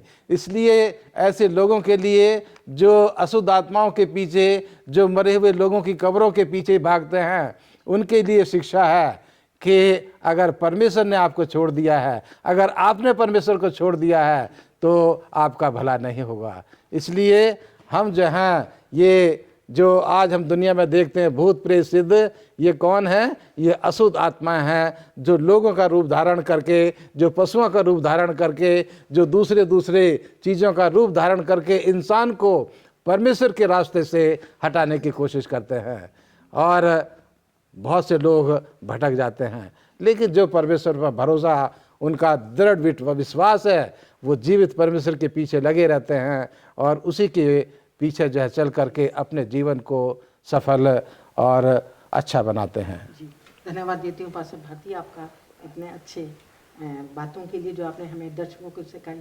पास्टर फ्रैंकलिन और पास्टर भारती, आप दोनों का मैं शुक्रगुजार हूँ। और अजीज़ों, ये हमें बहुत ध्यान देने वाली बात है हम लोगों को कि हमारा परमेश्वर प्रेमी परमेश्वर है जो हमसे अत्यधिक प्रेम करता है। और उसके साथ साथ ये बात भी हम ध्यान रखें कि हमारा परमेश्वर जो वो सामर्थी परमेश्वर है, वो जो है हर सब कुछ कर सकता है। वो भविष्य को भी जानता है कि क्या होने वाला है और अपने नबियों के द्वारा उसने जो है राजाओं को, इतिहास में जो राजा हुए, उनको सिखाया, समझाया, बताने की कोशिश करी कि जो है वो दूसरी तरफ चीज़ों में ना जाएं, मैं तुम्हारे साथ हूँ। अब वो उनको एक अनुग्रह भी दे रहा है, एक गिफ्ट भी देने जा रहा है प्रभु यीशु के रूप में। उसको भी वो समझ नहीं पा रहे हैं। उसके आवाज़ को जो है, परमेश्वर की आवाज़ को आज भी जो है कई बारी सुनते नहीं, जो हमें कहना चाहता है। अजीज़ों, इसलिए हमें बहुत ज़रूरी है कि हम दुनियावी चीज़ों की तरफ से, जो दुनिया में जो भरोसा हम देखते हैं उसकी तरफ से नज़र हटा के परमेश्वर से प्रार्थना में मांगे कि तू हमारी मदद कर। अगर हमारे जीवन में बहुत सी कठिनाइयाँ परेशानियाँ हैं तो हम इस पर भरोसा करें जो खुदा का वचन है, उससे हम सामर्थ पाते हैं और जो है उससे दुआ करें, उसके पास जाएं, ताकि जो वो हमारी हर समस्या का हल करने के लिए तैयार है। इसलिए जो है हम अपने परमेश्वर के पास ही आएँ, जिस तरीके से नबी को द्वारा सिखा गया, उस पर भरोसा रखें, उस पर अपना विश्वास रखें और पूरे मन से उसको प्रेम करें, क्योंकि वो चाहता है हमको बचाना, दुनिया की बुराइयों से बचाना चाहता है। आइए अपने इस लेसन को यहीं हम समाप्त करेंगे और दुआ के साथ समाप्त करेंगे। मैं चाहती हूँ कि पास्टर फ्रैंकलिन हमारी दुआ में अगुवाई करें। मैं धन्यवाद देती हूँ आप लोगों का, आप हमारे साथ जुड़े रहे समय निकाल के। परमेश्वर आपको आशीष दे। आइए हम प्रार्थना करें। स्वर्गीय पिता परमेश्वर, हम आपके हृदय से धन्यवाद देते हैं आज के सबक स्कूल पाठ के अध्ययन के लिए। प्रभु, आपने अपनी उपस्थितियों को हमें महसूस कराया, हम इसके लिए भी आपके हृदय से धन्यवाद देते हैं। प्रभु, कई बार हम राजा आहाज की तरह जो हो जाते हैं, कई बार जानबूझकर प्रभु हम विश्वासघात करते हैं, एहसान फरामोश हो जाते हैं। हम तमाम उन देवी देवताओं की प्रभु जिनको कि शायद हम आपसे ज़्यादा प्यार करते हैं, हम उनकी उपासना करना शुरू कर देते हैं। कई बार प्रभु हमारा विश्वास और भरोसा जो है आपके बनिस्बत प्रभु संसारिक लोगों पर, संसारिक ताकतों पर हो जाता है। खुदा बाप, आज हमने आपके सबक स्कूल पाठ से ये सीखा है कि हम हर परिस्थिति में अपना संपूर्ण विश्वास और भरोसा जो है सिर्फ और सिर्फ प्रभु आप पर रखें। इसमें प्रभु आप हमारी मदद करेंगे, ऐसा हमारा विश्वास है। हम सब पर अपनी दया और अपना अनुग्रह प्रभु बनाए रखें। प्रभु यीशु मसीह के नाम से मांगते हैं, आमीन। आमीन।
मैंने चर्च को इस योजना के बारे में बात करते हुए सुना है। मैं जाऊंगा, इस पर मेरा ध्यान गया, लेकिन ये क्या है? मैं जाऊंगा सेवेंथ डे एडवेंटिस्ट चर्च के लिए एक नई रणनीतिक योजना है। ये वाक्यांश मुख्य बाइबल पारित में निहित हैं, जैसे यशायाह 6 में जब यशायाह ने परमेश्वर की पुकार का उत्तर ये कहकर दिया, मैं यहाँ हूँ, मुझे भेजें। और मत्ती 28 में जब यीशु ने कहा, इसलिए जाओ शिष्यों को बनाओ, अब हमारी बारी है। ये रणनीतिक योजना हमारी प्रतिक्रिया का एक हिस्सा। इससे 2 काम होंगे। पहला, मिशन की पुकार को गले लगाने के लिए आपको क्या करना चाहिए, इससे आपको सुसज्जित करेगा। दूसरा, अपनी प्रगति पर नजर रखने के लिए आपको संकेतक प्रदान करेगा। जैसे ही आप जवाब देंगे, ठीक है यीशु मैं जाऊंगा, मुझे लगता है मैं समझ रहा हूँ, लेकिन ये मिशन क्या है? मुझे खुशी है कि आपने ये पूछा। हमारा मिशन एक घमंड है जो यीशु के शिष्य बनाते हैं, जो उसके प्यार के साक्षी बने रहते हैं और सभी लोगों को 3 स्वर्गदूतों के संदेशों का सुसमाचार सुनाते हैं यीशु की दूसरी आमद की तैयारी में। ये एक बड़ा काम है, लेकिन किसी को भी ये अकेले नहीं करना। हमारे पास दुनिया भर में 160,000 से अधिक मंडलियों में 21 मिलियन से अधिक सदस्यों की एक विशाल समर्थन प्रणाली है। वाह, ये तो बहुत सारे सदस्य हैं। क्या हमने प्रगति की है? इतने सदस्यों के साथ हम कैसे प्रगति नहीं कर सकते, लेकिन हम हमेशा सुधार के लिए खुले हैं। मैं जाऊंगा हमारी पिछली रणनीतिक योजना की सफलता पर आधारित है, जिसे दुनिया में पहुंचाना कहा जाता है। मेरा अनुमान है दुनिया तक पहुंचना, लेकिन इसे क्यों छोड़ दिया? दुनिया तक पहुंचने का अनुसरण करने के बाद चर्च ने विभिन्न पहलों के प्रभावों का मूल्यांकन किया, जो दुनिया के लिए भविष्य मूल्यवान अंतर्दृष्टि प्राप्त करने के लिए व्यापक रूप से काम करते हैं। और अनुसंधान के वर्षों बाद हमने इस मूल्यांकन प्रणाली को विकसित किया और इसे एक रणनीति में बदल दिया, जो 2020 से 2025 तक चलेगा, जिसे हम कह रहे हैं मैं जाऊंगा। मूल्यांकन समझ आए कि उन अंतर्दृष्टि से क्या होता है। एडवेंटिस्ट चर्च के नेता एक योजना बनाते हैं और फिर क्या दुनिया को बताते हैं कि उन्हें क्या करना है? ऐसा बिल्कुल नहीं है। ये शोध तभी सार्थक होगा जब दुनिया भर के एडवेंटिस्ट सहयोग करें, वह जहां हैं, और वहां न्याय करें। मैं जाऊंगा इसलिए नहीं है कि आपको बताए कि आपको क्या करना है, ये आपको जानने में मदद करने के लिए है कि परमेश्वर ने आपके दिल में पहले से ही क्या रखा है। प्रत्येक आध्यात्मिक प्रभावित व्यक्ति को सफल होने के लिए समर्थन की आवश्यकता है और चर्च उन्हें वह समर्थन प्रदान करना चाहता है। ओह, मुझे समर्थन पाने का विचार पसंद आया। तो ये कैसे काम करता है? मैं जाऊंगा 10 उद्देश्यों से बना है, जो 3 प्रभाव क्षेत्रों में विभाजित किया गया है: मिशन, आध्यात्मिक सिद्धांत और नेतृत्व। प्रत्येक उद्देश्य या KPI संक्षिप्त रूप से मापने योग्य तरीके हैं जो ये निर्धारित करते हैं कि क्या हम अपना वर्तमान उद्देश्य प्राप्त कर रहे हैं या नहीं। ये एक प्रगति पट्टी में खंड की तरह है।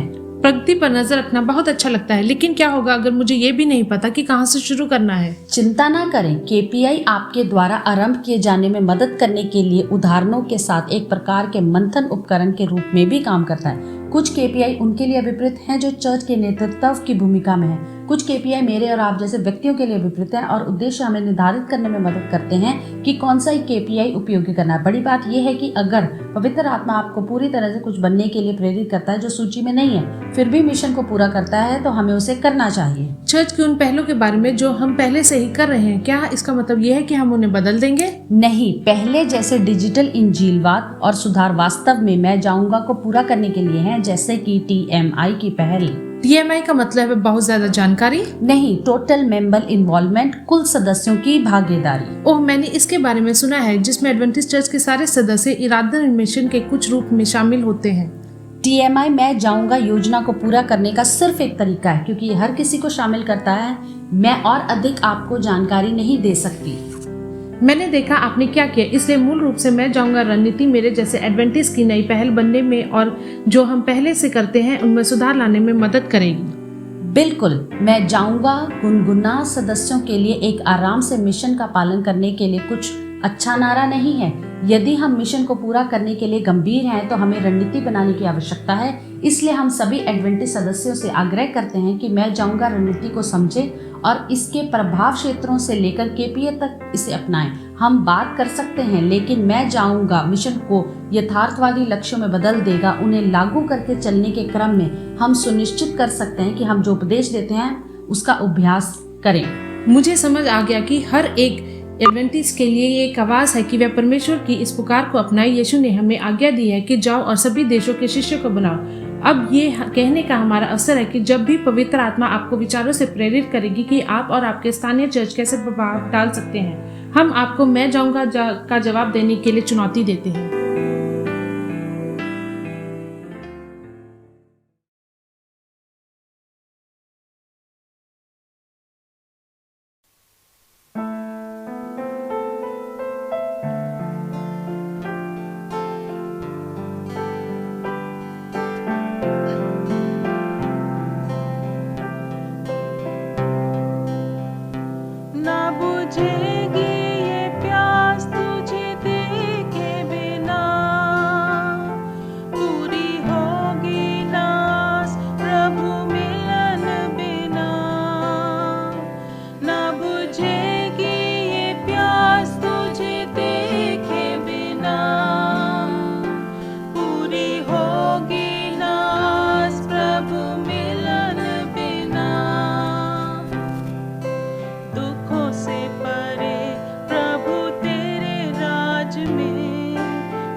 प्रियतम मेरे।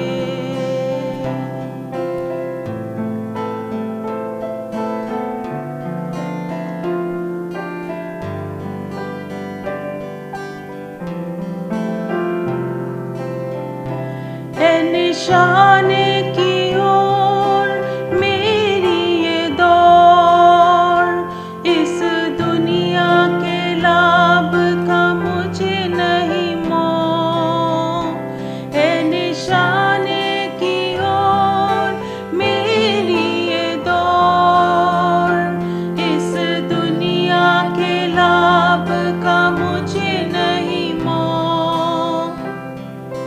तेरी बाहों में रहूं मैं सदा, तेरी आराधना करूं सर्वदा।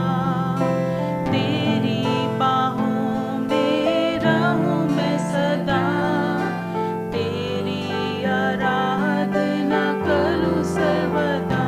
तेरा दर्शन पाने की है लगन, तेरा दर्शन पाने को तरसे मन।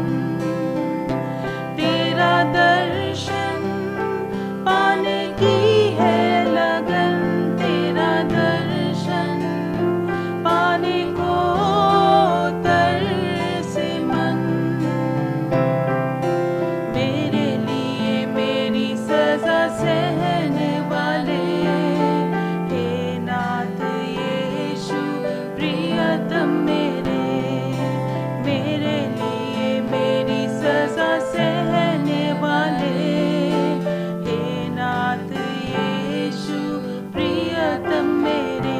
तेरा दर्शन पाने की है लगन, तेरा दर्शन पाने को तरसे मन।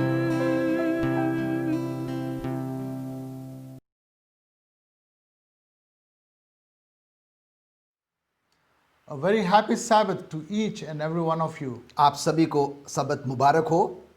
What a joy it is to be in the presence of the Lord, to worship Him, to honor Him, and glorify His name. कितनी खुशी की बात है कि हम सब आज के इस पवित्र दिन में परमेश्वर की महिमा करने के लिए, परमेश्वर को आदर और मान सम्मान देने के लिए इकट्ठा हो सके हैं। I am so thankful to the Lord for this opportunity to stand before you and share His message. मैं परमेश्वर का धन्यवादित हूँ कि परमेश्वर ने मुझे मौका दिया है कि आज के इस पवित्र दिन में मैं परमेश्वर के वचनों को आपके साथ साझा कर सकता हूँ। Shall we bow our heads in prayer before we start the message? आइए हम अपने सिरों को झुकाएंगे और परमेश्वर से प्रार्थना करेंगे। Our loving, living, merciful Father in heaven, what a joy it is, Lord, to be a witness for your name. I humble myself before you. Forgive us of our sins, and the message that you have, Lord, bless it, that it will only glorify and honor your name. In Jesus' name I pray, amen. Amen. The message for today is entitled, Man's Extremity is God's Opportunity. जो संदेश मैं आज की सुबह आपके साथ साझा करने जा रहा हूं, उसका शीर्षक है, जब मनुष्य के लिए कोई बात असंभव प्रतीत होती है, परमेश्वर के लिए वो पूरी तरीके से संभव प्रतीत होती है। We're going to spend some time studying from the life of Peter. थोड़ा समय के लिए हम पतरस के जीवन पर जो है वो मनन करेंगे, which is found in Acts chapter 12 verses 1 to 24. और जिसका वर्णन जो है वो प्रेरितों के काम नामक पुस्तक उसका 12वां अध्याय उसके पहले पद से लेकर 24वें पद तक हमको मिलता है। We'll see how God delivers Peter. और हम यहाँ पर देखेंगे कि परमेश्वर जो है पतरस को बंदीगृह से कैसे मुक्ति दिलाता है। And after the ascension of Jesus to heaven, और जब यीशु मसीह का स्वर्गारोहण हुआ, the Jews were totally against the disciples. और यहूदी जो है यीशु मसीह के शिष्यों के पूरी तरीके से विरुद्ध खड़े हो गए। They were against the disciples sharing the gospel of Jesus Christ. और यहूदी नहीं चाहते थे कि यीशु मसीह के शिष्य जो है यीशु मसीह के सुसमाचार का प्रचार They were करें। against the disciples sharing the ministry of Jesus on this earth.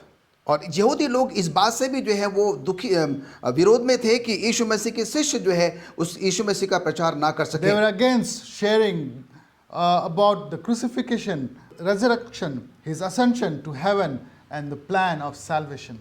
यहूदी लोग बिल्कुल नहीं चाहते थे कि यीशु मसीह के शिष्य जो है यीशु मसीह के क्रूस के बलिदान के बारे में, उसके स्वर्गारोहण के बारे में और उसके उद्धार के बारे में जो है लोगों को सुसमाचार प्रचार किया जा सके। The Bible says in Acts chapter 12 verses 1 that King Herod began to persecute some of the believers from the church. परमेश्वर के वचन में प्रेरितों के काम उसके 12वें अध्याय के पहले पद में लिखता है, उस समय हेरोदेस राजा ने कलीसिया के कई व्यक्तियों को सताने के लिए उन पर हाथ डाले।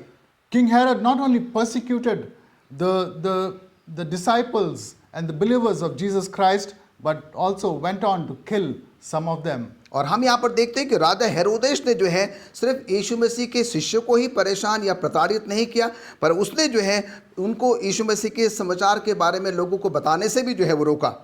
The Bible says King Herod killed James, the brother of John. और हम देखते हैं कि बाइबल बताती है कि राजा हेरोदेस ने जो है यूहन्ना के भाई याकूब को भी जो है वो मरवा डाला।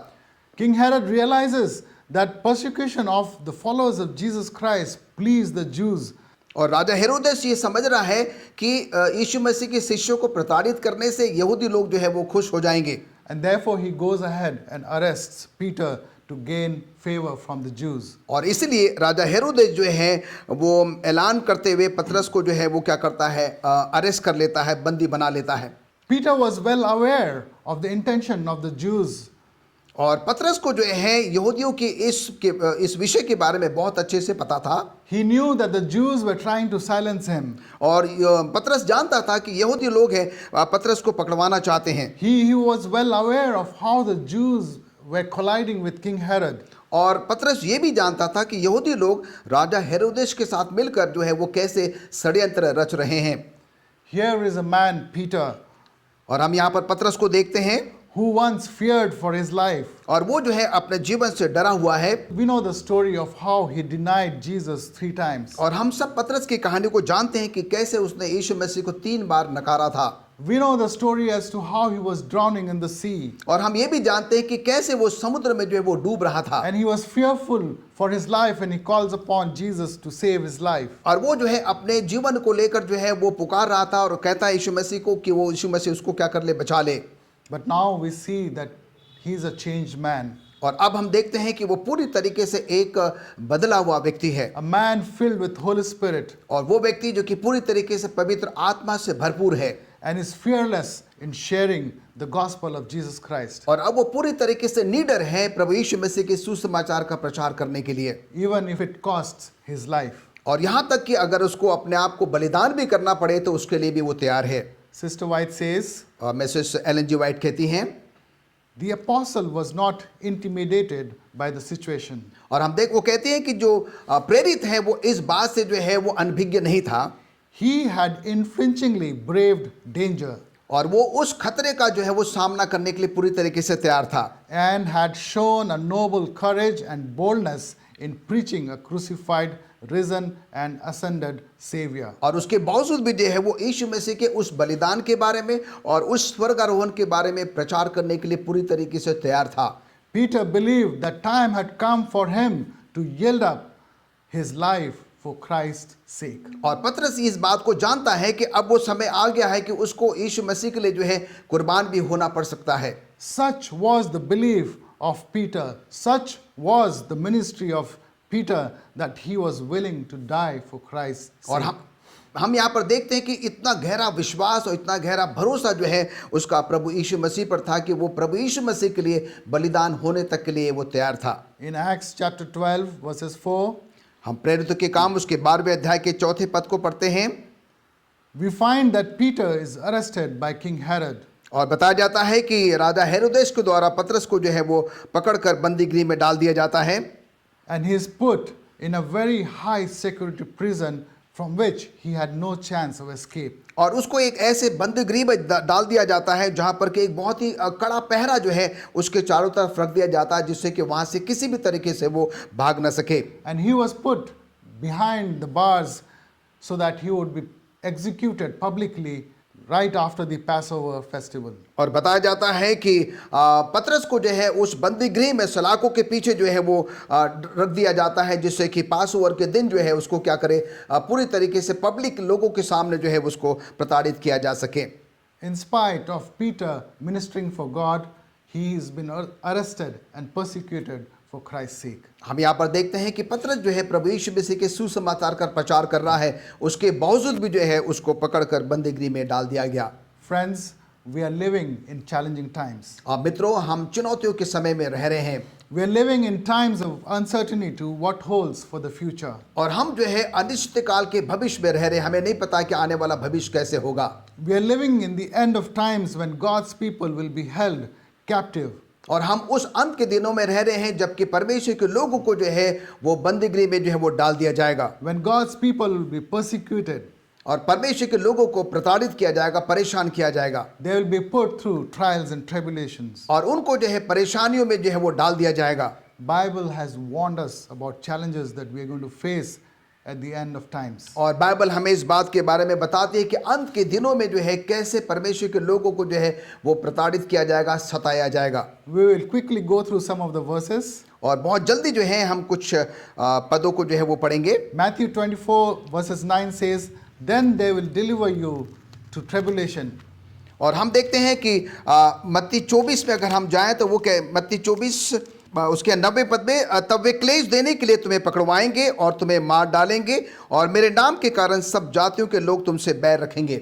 Luke 21:12, they will lay their hands on you and persecute you. और वो अपना हाथ तुम पर रखेंगे और तुमको जो है वो नष्ट करने की लालसा रखेंगे। John 15:20, और हम देखते हैं कि यूहन्ना उसके 15वें अध्याय के 20वें पद में, if they persecuted me, अगर वो जैसे कि उन्होंने मुझे सताया है they will also persecute you. और वो वैसे तुम्हें भी जो है वो सताएंगे। If they kept my word, अगर उन्होंने मेरे शब्दों को रखा है they will keep yours also. और वो तुम्हारे साथ भी वैसा ही करेंगे। John 16:2, और हम देखते हैं कि यूहन्ना 16:2 में लिखता है, they will make you outcast from the synagogue. और वो तुम्हें जो है मंदिरों में से कलीसियाओं में से बाहर निकाल देंगे। 2 Timothy 3:12, और दूसरा तीमुथियुस उसका 3रा अध्याय के 12वें पद में कहता है, all who desire to live godly in Christ Jesus will be persecuted. और जो लोग मसीह में एक विश्वास जीवन यापन करना चाहते हैं उनको जो है वो प्रताड़ित किया जाएगा। I request Pastor Franklin to read Revelation chapter 2 verses 10. मैं आपके सामने प्रकाशित वाक्य उसका 2रा अध्याय और उसके 10वें पद को पढ़ना चाहता हूं, जो इस प्रकार से लिखता है, जो दुख तुझको झेलने होंगे उससे मत डर, क्योंकि देखो शैतान तुम में से कुछ को जेल खाने में डालने पर है, ताकि तुम परखे जाओ और तुम्हें 10 दिन तक क्लेश उठाना होगा। प्राण देने तक विश्वासी रहे तो मैं तुझे जीवन का मुकुट दूंगा। Satan is going to make an all-out effort to see that we are his captives by bringing challenges in our lives. और हम देखते हैं कि शैतान पूरी कोशिश करेगा हमको ये बताने के लिए, दर्शाने के लिए कि उसने हमें अपना जो है वो गुलाम बना लिया है और इसलिए वो हमारे जीवन में बहुत सारी परीक्षाएं और चुनौतियां जो है वो लेकर आएगा। He will make all-out efforts by making us go through trials and tribulation, by sickness, by causing accidents in order to turn our focus from Jesus Christ. और वो हमें पूरी तरीके से परेशानियों में, दुखों में, तकलीफों में, बीमारियों में, क्लेशों में जो है वो डालने की जो है वो कोशिश करेगा। Satan will try to turn God's people against one another. और शैतान जो है परमेश्वर के लोगों को एक दूसरे के प्रति जो है वो भड़काने की जो है वो कोशिश करेगा। People from within the church will work against the church. और कलीसिया के अंदर के लोग ही जो है वो कलीसिया के विरुद्ध में खड़े होने शुरू हो जाएंगे। Peter warns us in 1 Peter 5:8. और पत्रस जो है हमें इस बात के लिए जो है वो सतर्क और सावधान जो है वो करता है। He says, be sober and be vigilant, और वो कहता है कि बड़े सावधान और सचेत हो जाओ, because your adversary the devil क्योंकि तुम्हारा जो है भरमाने वाला जो शैतान है walks about like a roaring lion, और वो बड़े सी गरजने वाले सी के समान तुम्हारा चारों तरफ घूमता रहता है, seeking whom he may devour. और वो देखना चाहता है कि वो किसको जो है वो फाड़ खाए। Friends, on the other hand, many of us are prisoners of our own thoughts. आप मित्रों जो है कई बार हमें इस बात को समझने की ज़रूरत है, हम अपने ही विचार के कई बार गुलाम बन जाते हैं। Many of us are captives of our own mind. और कई बार हम अपने ही सोच विचार के जो है वो गुलाम दास बन जाते हैं। Many of us are prisoners of our own wrong habits that we have formed over years. और कई बार हम जो है उन गलत आदतों के जो है वो शिकार हो जाते हैं, गुलाम हो जाते हैं, जो कि कई बरसों से जो है वो हमारे साथ चली आ रही हैं। And we are struggling to come out of this wrong habits. और हम जो है उन गलत आदतों से जो है बाहर निकलने की भरसक कोशिश कर रहे हैं। Maybe some of us are too comfortable in those wrong habits, like the Jews. और हो सकता है कि यहूदियों की मानिंद जो है हम में से भी कई ऐसे लोग होंगे कि अपने उन गलत आदतों के जो है शिकार होने के बावजूद भी हमें बहुत अच्छा लगता है, हम आरामदायक महसूस करते हैं। The Jews were celebrating the festivity of Passover, और हम देखते हैं कि यहूदी जो है उस पर्व को जो है वो मना रहे हैं, reminding themselves of the slavery in Egypt और वो उस मिस्र देश की अपनी गुलामी को जो है वो याद करते हैं, and how God delivered them from Egypt to the promised land. और परमेश्वर ने उनको उस मिस्र देश की गुलामी से बाहर निकाल कर जो है कैसे उस कनान देश की तरफ जो है वो लेकर जा रहा था। Yet we see that the Jews were bloodthirsty for the life of Peter. और उसके बावजूद भी हम देखते हैं कि यहूदी लोग जो है वो पतरस के खून के प्यासे हो जाते हैं। They were willing to kill or get killed the very own. और हम देखते हैं कि वो जो है वो पतरस को या उनके कुछ और लोगों को जो है वो मारने पर तुले हुए हैं। Friends, how many of us are celebrating the birth of Christ? मित्रों, हम में से कितने लोग हैं जो कि यीशु मसीह के उस जन्मदिन को जो है वो मना रहे हैं? How many of us are celebrating the Sabbath? हम में से कितने हैं जो सबत को जो है वो मनाते हैं? Reading the scriptures and doing everything right, like the rich young ruler that we find in Mark chapter 10. और हम देखते हैं कि उस सरदार के मानिंद जो है हम सब कुछ ये बताने की कोशिश करते हैं कि हम सब कुछ सही कर रहे हैं, But are not willing to totally surrender our lives to Him.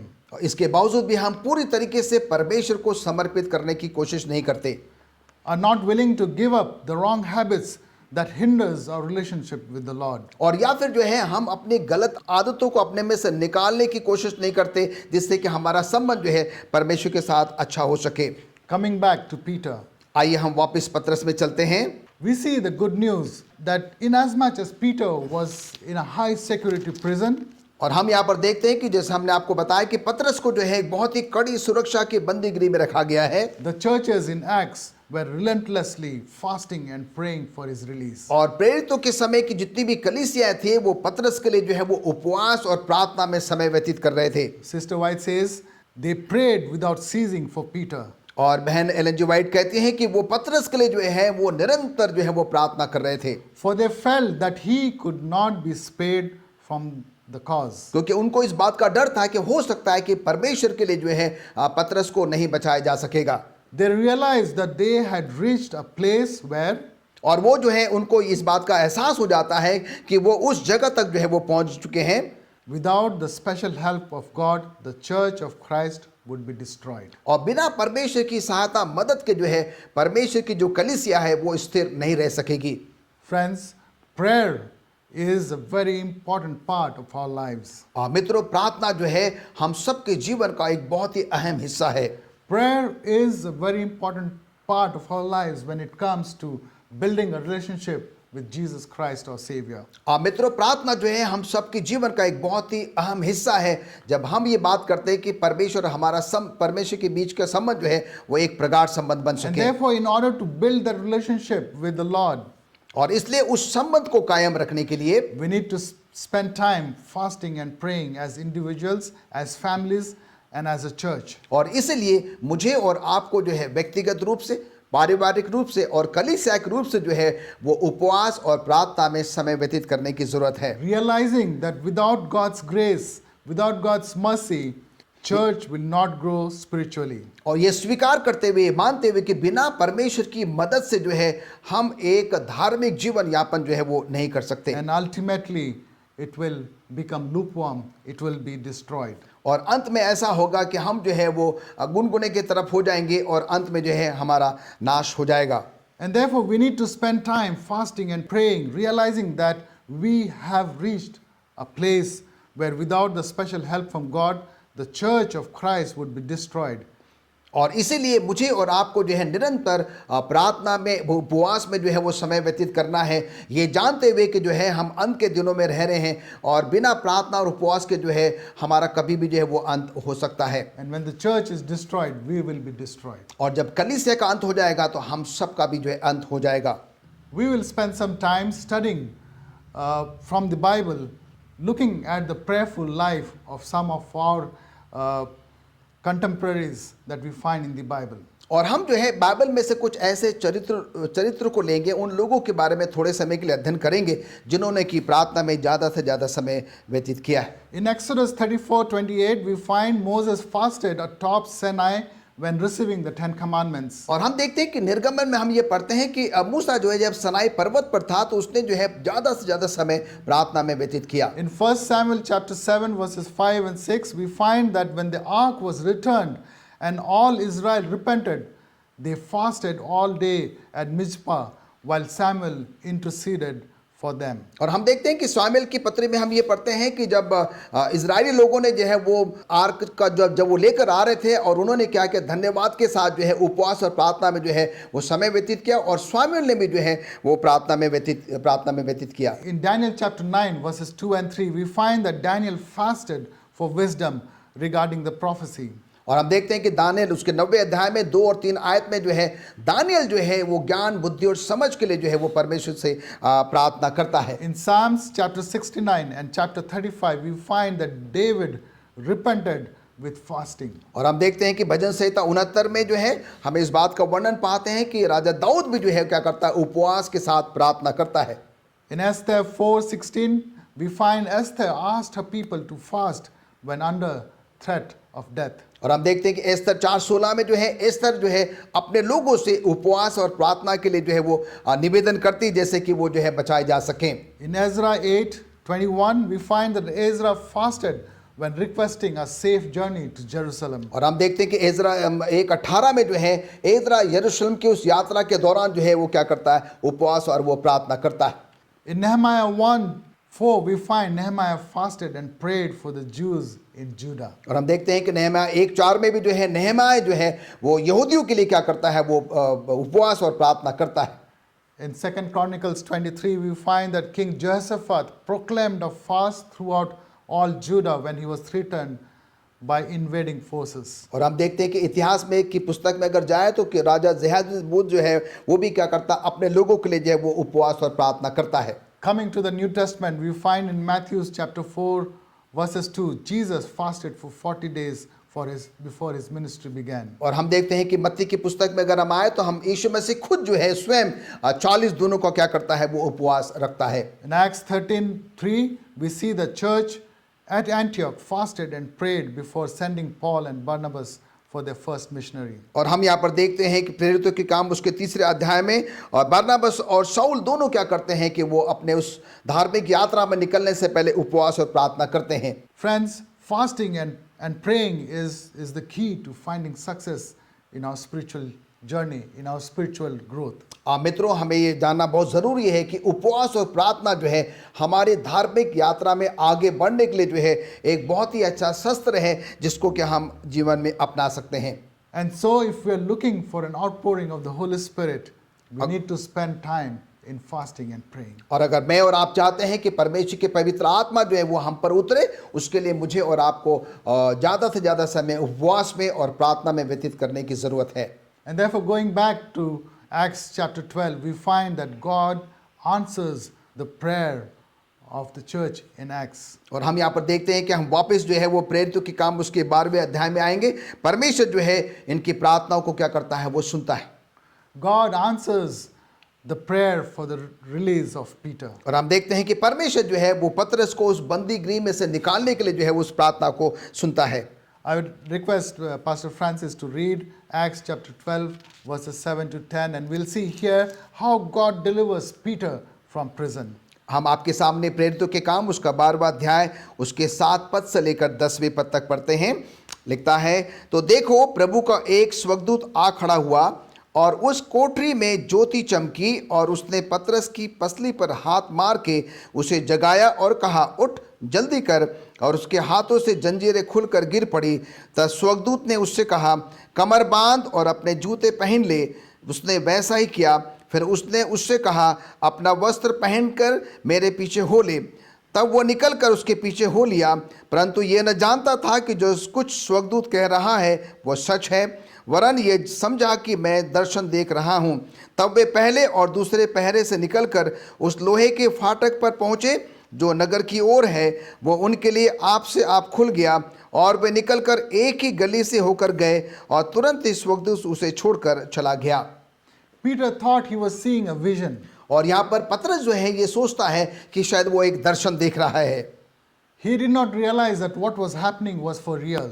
और वो इस बात को नहीं समझ पा रहा था कि जो भी घट रहा है सचमुच में वो एक हकीकत है, वो सच्चाई है। But we see that Peter followed the instruction given to him by the angel. और हम यहाँ पर देखते हैं कि पतरस जो है स्वर्गदूत की बात को मानता है और जैसे वो कहता है उसके पीछे वो हो लेता है। In faith, he blindly followed the command that was given to him by the angel of the Lord. और हम देखते हैं कि उस अंधविश्वास में जो है वो स्वर्गदूत का जो है वो पीछा करता है जो परमेश्वर को संदेश उसको मिला था। Many a times in our lives, we don't understand what is happening with us. और कई बार जो है हमारे जीवन में जो कुछ घटता है हम उसका आभास नहीं कर पाते कि ये ऐसा क्यों हो रहा है। We don't understand why we are facing challenges, why we are facing trials and tribulation or sickness in our lives. और कई बार हम ये नहीं समझ पाते कि हमारे जीवन में ये दुख है, तकलीफ है, मुसीबत है, क्लेश है, ये चुनौतियां हैं वो क्यों आ रही हैं। We don't understand why our lives are filled with so much of uncertainties. और कई बार हम इस बात को भी नहीं समझ पाते कि हमारे जीवन में ये अनिश्चितता जो है वो क्यों आ गई है। Sister White says, sorrow and trial must come to all. और बहन एलन जी वाइट कहते हैं कि हमारे जीवन में क्लेश का और दुख का आना जो है वो ज़रूरी है। And is beautiful only as it works to polish, to sanctify and refine. और जब ये दुख या क्लेश हमारे जीवन में आता है तो वो हमें क्या करता है, पॉलिश करता है, हमारे अंदर में एक निखार और एक सुंदरता जो है वो लेकर आता है। Refine the soul as fit instrument to do service for the Lord. और वो हमारे आत्मिक जीवन को क्या करता है, पूरी तरीके से निखार देता है जिससे कि हम जो है परमेश्वर के सामने सही तरीके से उपस्थित हो सके। Like Peter, all that we need to do is walk in faith and follow God's command, listening to the prompting of the Holy Spirit. और पतरस के मानिंद जो है, आइए मुझे और आपको जो है परमेश्वर के पवित्र आत्मा की आवाज़ को सुनकर जो है जैसे हमें निर्देश दिया जाता है वैसे हमें करने की ज़रूरत है। We may not comprehend God's plan for us. कभी कभी हम जो है परमेश्वर की योजनाओं को जो है वो समझ नहीं पाते हैं। There will be time when we will not be able to know what is God's plan for us at that very moment. और कभी कभी ऐसा भी होता है कि परमेश्वर की जो योजना हमारे लिए उस समय है शायद हम उसको ना समझ पाएं। But friends, we still need to trust in the Lord with all our hearts.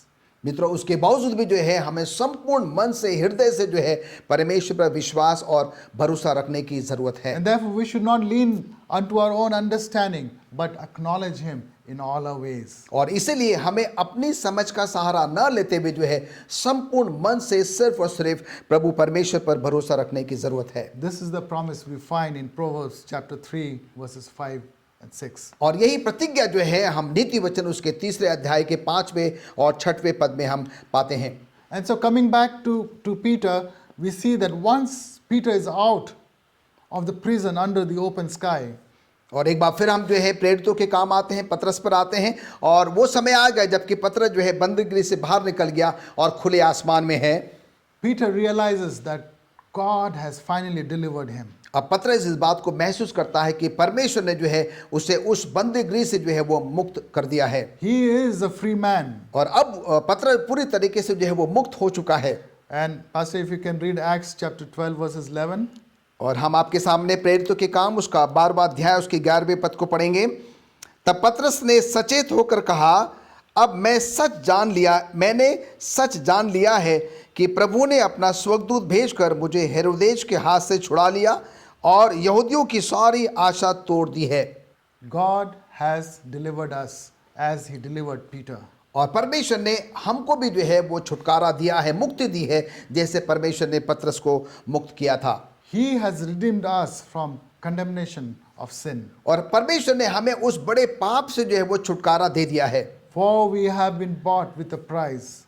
और हम सबों को एक बहुत बड़ी कीमत देकर जो है वो खरीदा गया है, through the sacrifice of Jesus at the cross. और उस क्रूस पर यीशु मसीह के बलिदान के द्वारा। And therefore, God will see us through the trials and tribulations we face in our lives. और इसलिए जो है परमेश्वर कई बार मुझे और आपको उस दुख में, क्लेश में जो है जब देखता है, He will see us through the challenges we face in our lives. और हमारे उस दुख तकलीफ के परेशानियों के समय में भी जो है परमेश्वर हमारे साथ साथ रहता है। All that you and I need to do is trust in the Lord.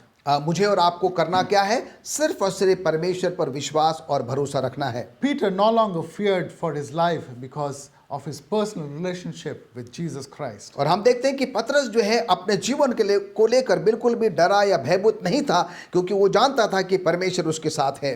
Peter knew what was his mission.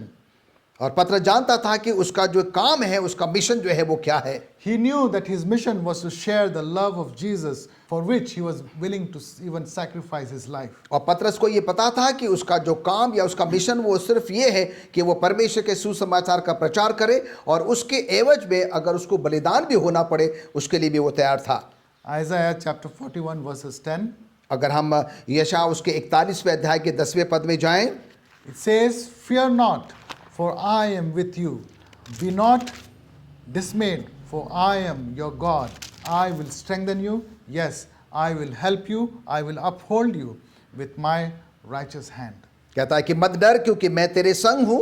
इधर उधर मत ताक, क्योंकि मैं तेरा परमेश्वर हूँ। मैं तुझे दृढ़ करूँगा और तेरी सहायता करूँगा। अपने धर्म में दाहिने हाथ से मैं तुझे संभाले रहूँगा। In 1 John verses 5:14 it says, "Now this is the confidence that we have in him." और पहला यूहन्ना में कहता है कि यही विश्वास और यही भरोसा जो है वो निश्चयता जो है सिर्फ और सिर्फ प्रभु परमेश्वर पर That है। if we ask anything according to his will, और जब कभी भी हम परमेश्वर को उसकी इच्छा के अनुसार मांगते हैं, the Bible says he hears us. Bible कहती है कि वो हमारी प्रार्थनाओं को सुनता है। This is the assurance we have in God, और यही निश्चयता जो है हमें प्रभु परमेश्वर में मिलती है, that he will always be with us. और जिससे कि वो हमेशा हमारे और आपके साथ रहेगा।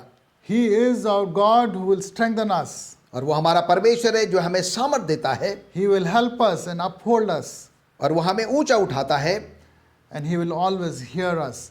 और वो हमेशा हमारी प्रार्थनाओं को भी सुनता है। The condition is if we live our lives according to his will. पर शर्त यह है कि अगर मैं और आप अपना जीवन जो है उसकी इच्छा के अनुसार व्यतीत करते हैं।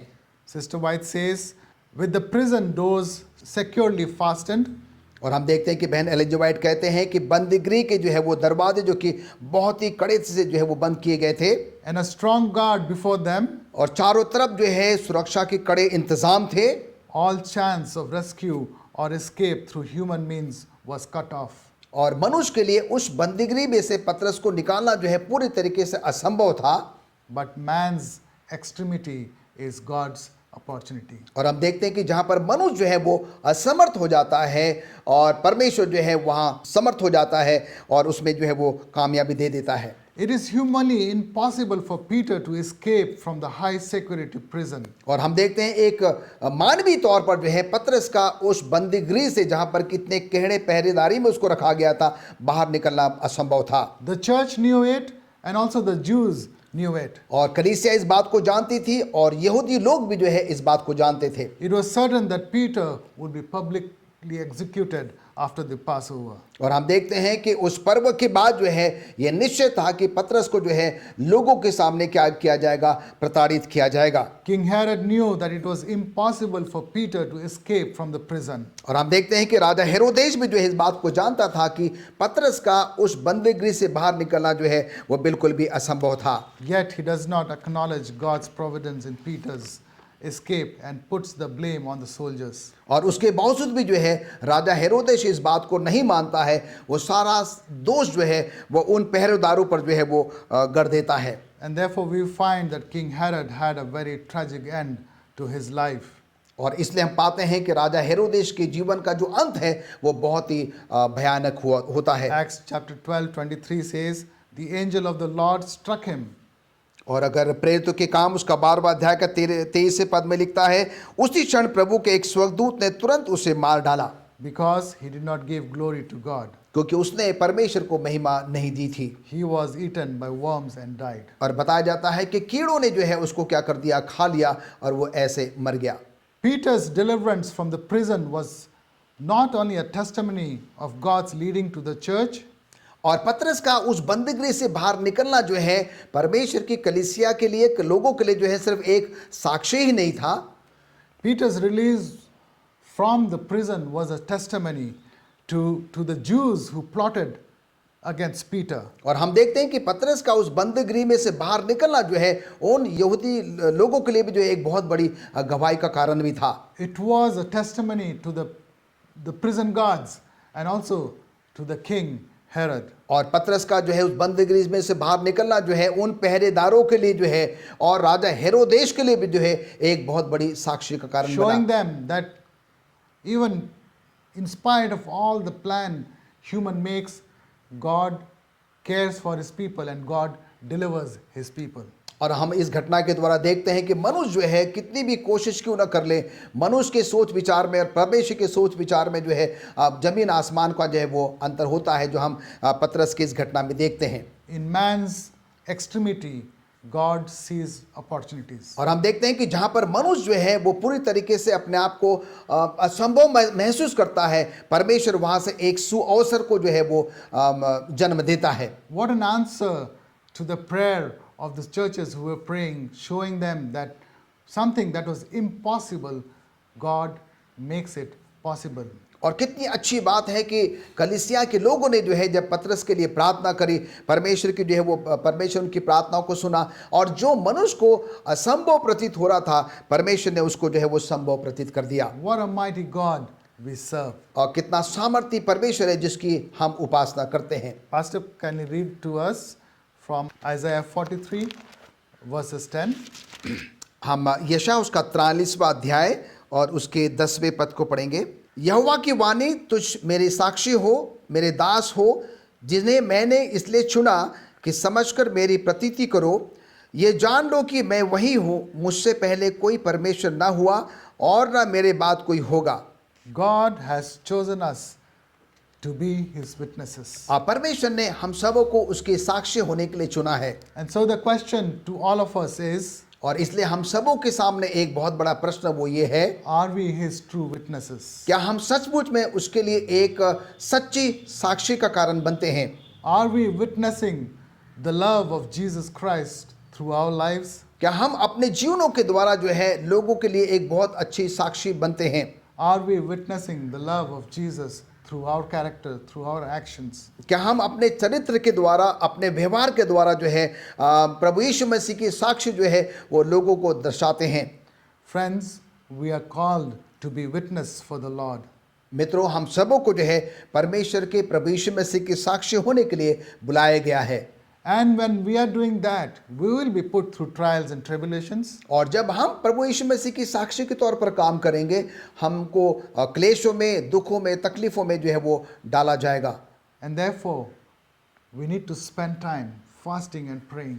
और इसीलिए हम सबों को ज़्यादा से ज़्यादा समय जो है वो प्रार्थना में और उपवास में व्यतीत करने की ज़रूरत है। Putting our full trust in the Lord. और अपना संपूर्ण विश्वास और भरोसा जो है सिर्फ और सिर्फ प्रभु परमेश्वर पर रखने की ज़रूरत है। So that through these challenges that we face in our lives, जैसे कि ये जो चुनौतियों का सामना जो हम अपने जीवन में करते हैं, God will polish us. परमेश्वर हमारे जीवन में वो निखार लेकर आएगा। God will sanctify us and refine us परमेश्वर हमें पवित्र करेगा और हमें शुद्ध करेगा, so that we are found fit for God's ministry. जिससे कि हम उसकी सेवकाई के लिए जो है वो पूरी तरीके से जो है वो फिट पाए जाएं। May the Lord bless us as we continue to worship Him, as we continue to honor Him and glorify His name. आइए परमेश्वर हम सबों को आशीष दे जब हम उसकी साक्ष्य के लिए, उसकी सेवकाई के लिए जो है अपने आप को पूर्ण तरीके से जो है वो समर्पित करते हैं। परमेश्वर हम सबों को बहुत बहुत ऐसे आशीष देगा, That our lives will be a living witness and a testimony for His name. जिससे कि हमारा व्यक्तिगत जीवन उसके लिए एक अच्छी साक्ष्य का जो है वो कारण बने, जो जीवन हम उसके लिए व्यतीत करते हैं। I would request Pastor Franklin to close with a prayer. आइए हम प्रार्थना करें। स्वर्गीय पिता परमेश्वर, हम आपके हृदय से धन्यवादित हैं आज के पवित्र सबत के लिए कि आपने हमें इस पवित्र सबत में मौका दिया है प्रभु कि हम आपके वचनों को अपने अजीज़ों के साथ साझा कर सकते हैं। धन्यवाद देते हैं प्रभु मिस्टर डेरल के लिए और उनके द्वारा प्रभु जो आज अपने शुभ संदेश को आपने हम सबों तक पहुंचाया है। हम आपके हृदय से धन्यवादित हैं प्रभु परमेश्वर। हम आपसे प्रार्थना करते हैं कि जो कुछ भी हमने आपके दास के द्वारा सुना है उसको अपने जीवन में उतारने वाले बने प्रभु। हम जानते हैं कि हम इस अंत के दिनों में रह रहे हैं जहाँ पर शैतान नाना प्रकार से प्रभु हमारे जीवन में दुख तकलीफ मुसीबत बीमारियाँ परेशानियाँ चुनौतियाँ प्रभु लेकर आता है और प्रभु हमें आपकी एक सही साक्षी बनने के लिए प्रभु हमको आपसे दूर ले जाता है प्रभु। आज हमने ये सीखा है कि हम ज़्यादा से ज़्यादा समय प्रार्थना में और उपवास में व्यतीत करें जिससे कि हमारा संबंध आपके साथ प्रभु बड़ा प्रगाढ़ बने और हम लोगों के लिए प्रभु एक बहुत बड़ी साक्षी का कारण बन सकें प्रभु। एक बार फिर से हम सब के सब अपने आप को आपके हाथ में समर्पित करते हैं और प्रभु अपने उस दिन के लिए जब आपका बेटा यीशु मसीह आएगा हम सबों को प्रभु तैयार करें जिससे कि जब वो आए हम तैयार पाए जाएं और आपके बेटे यीशु मसीह के साथ उस स्वर्गीय घर में प्रवेश कर सकें। धन्यवाद देते हैं कि आपने हमारी प्रार्थनाओं को सुना है। प्रभु यीशु मसीह के नाम से मांगते हैं, आमीन।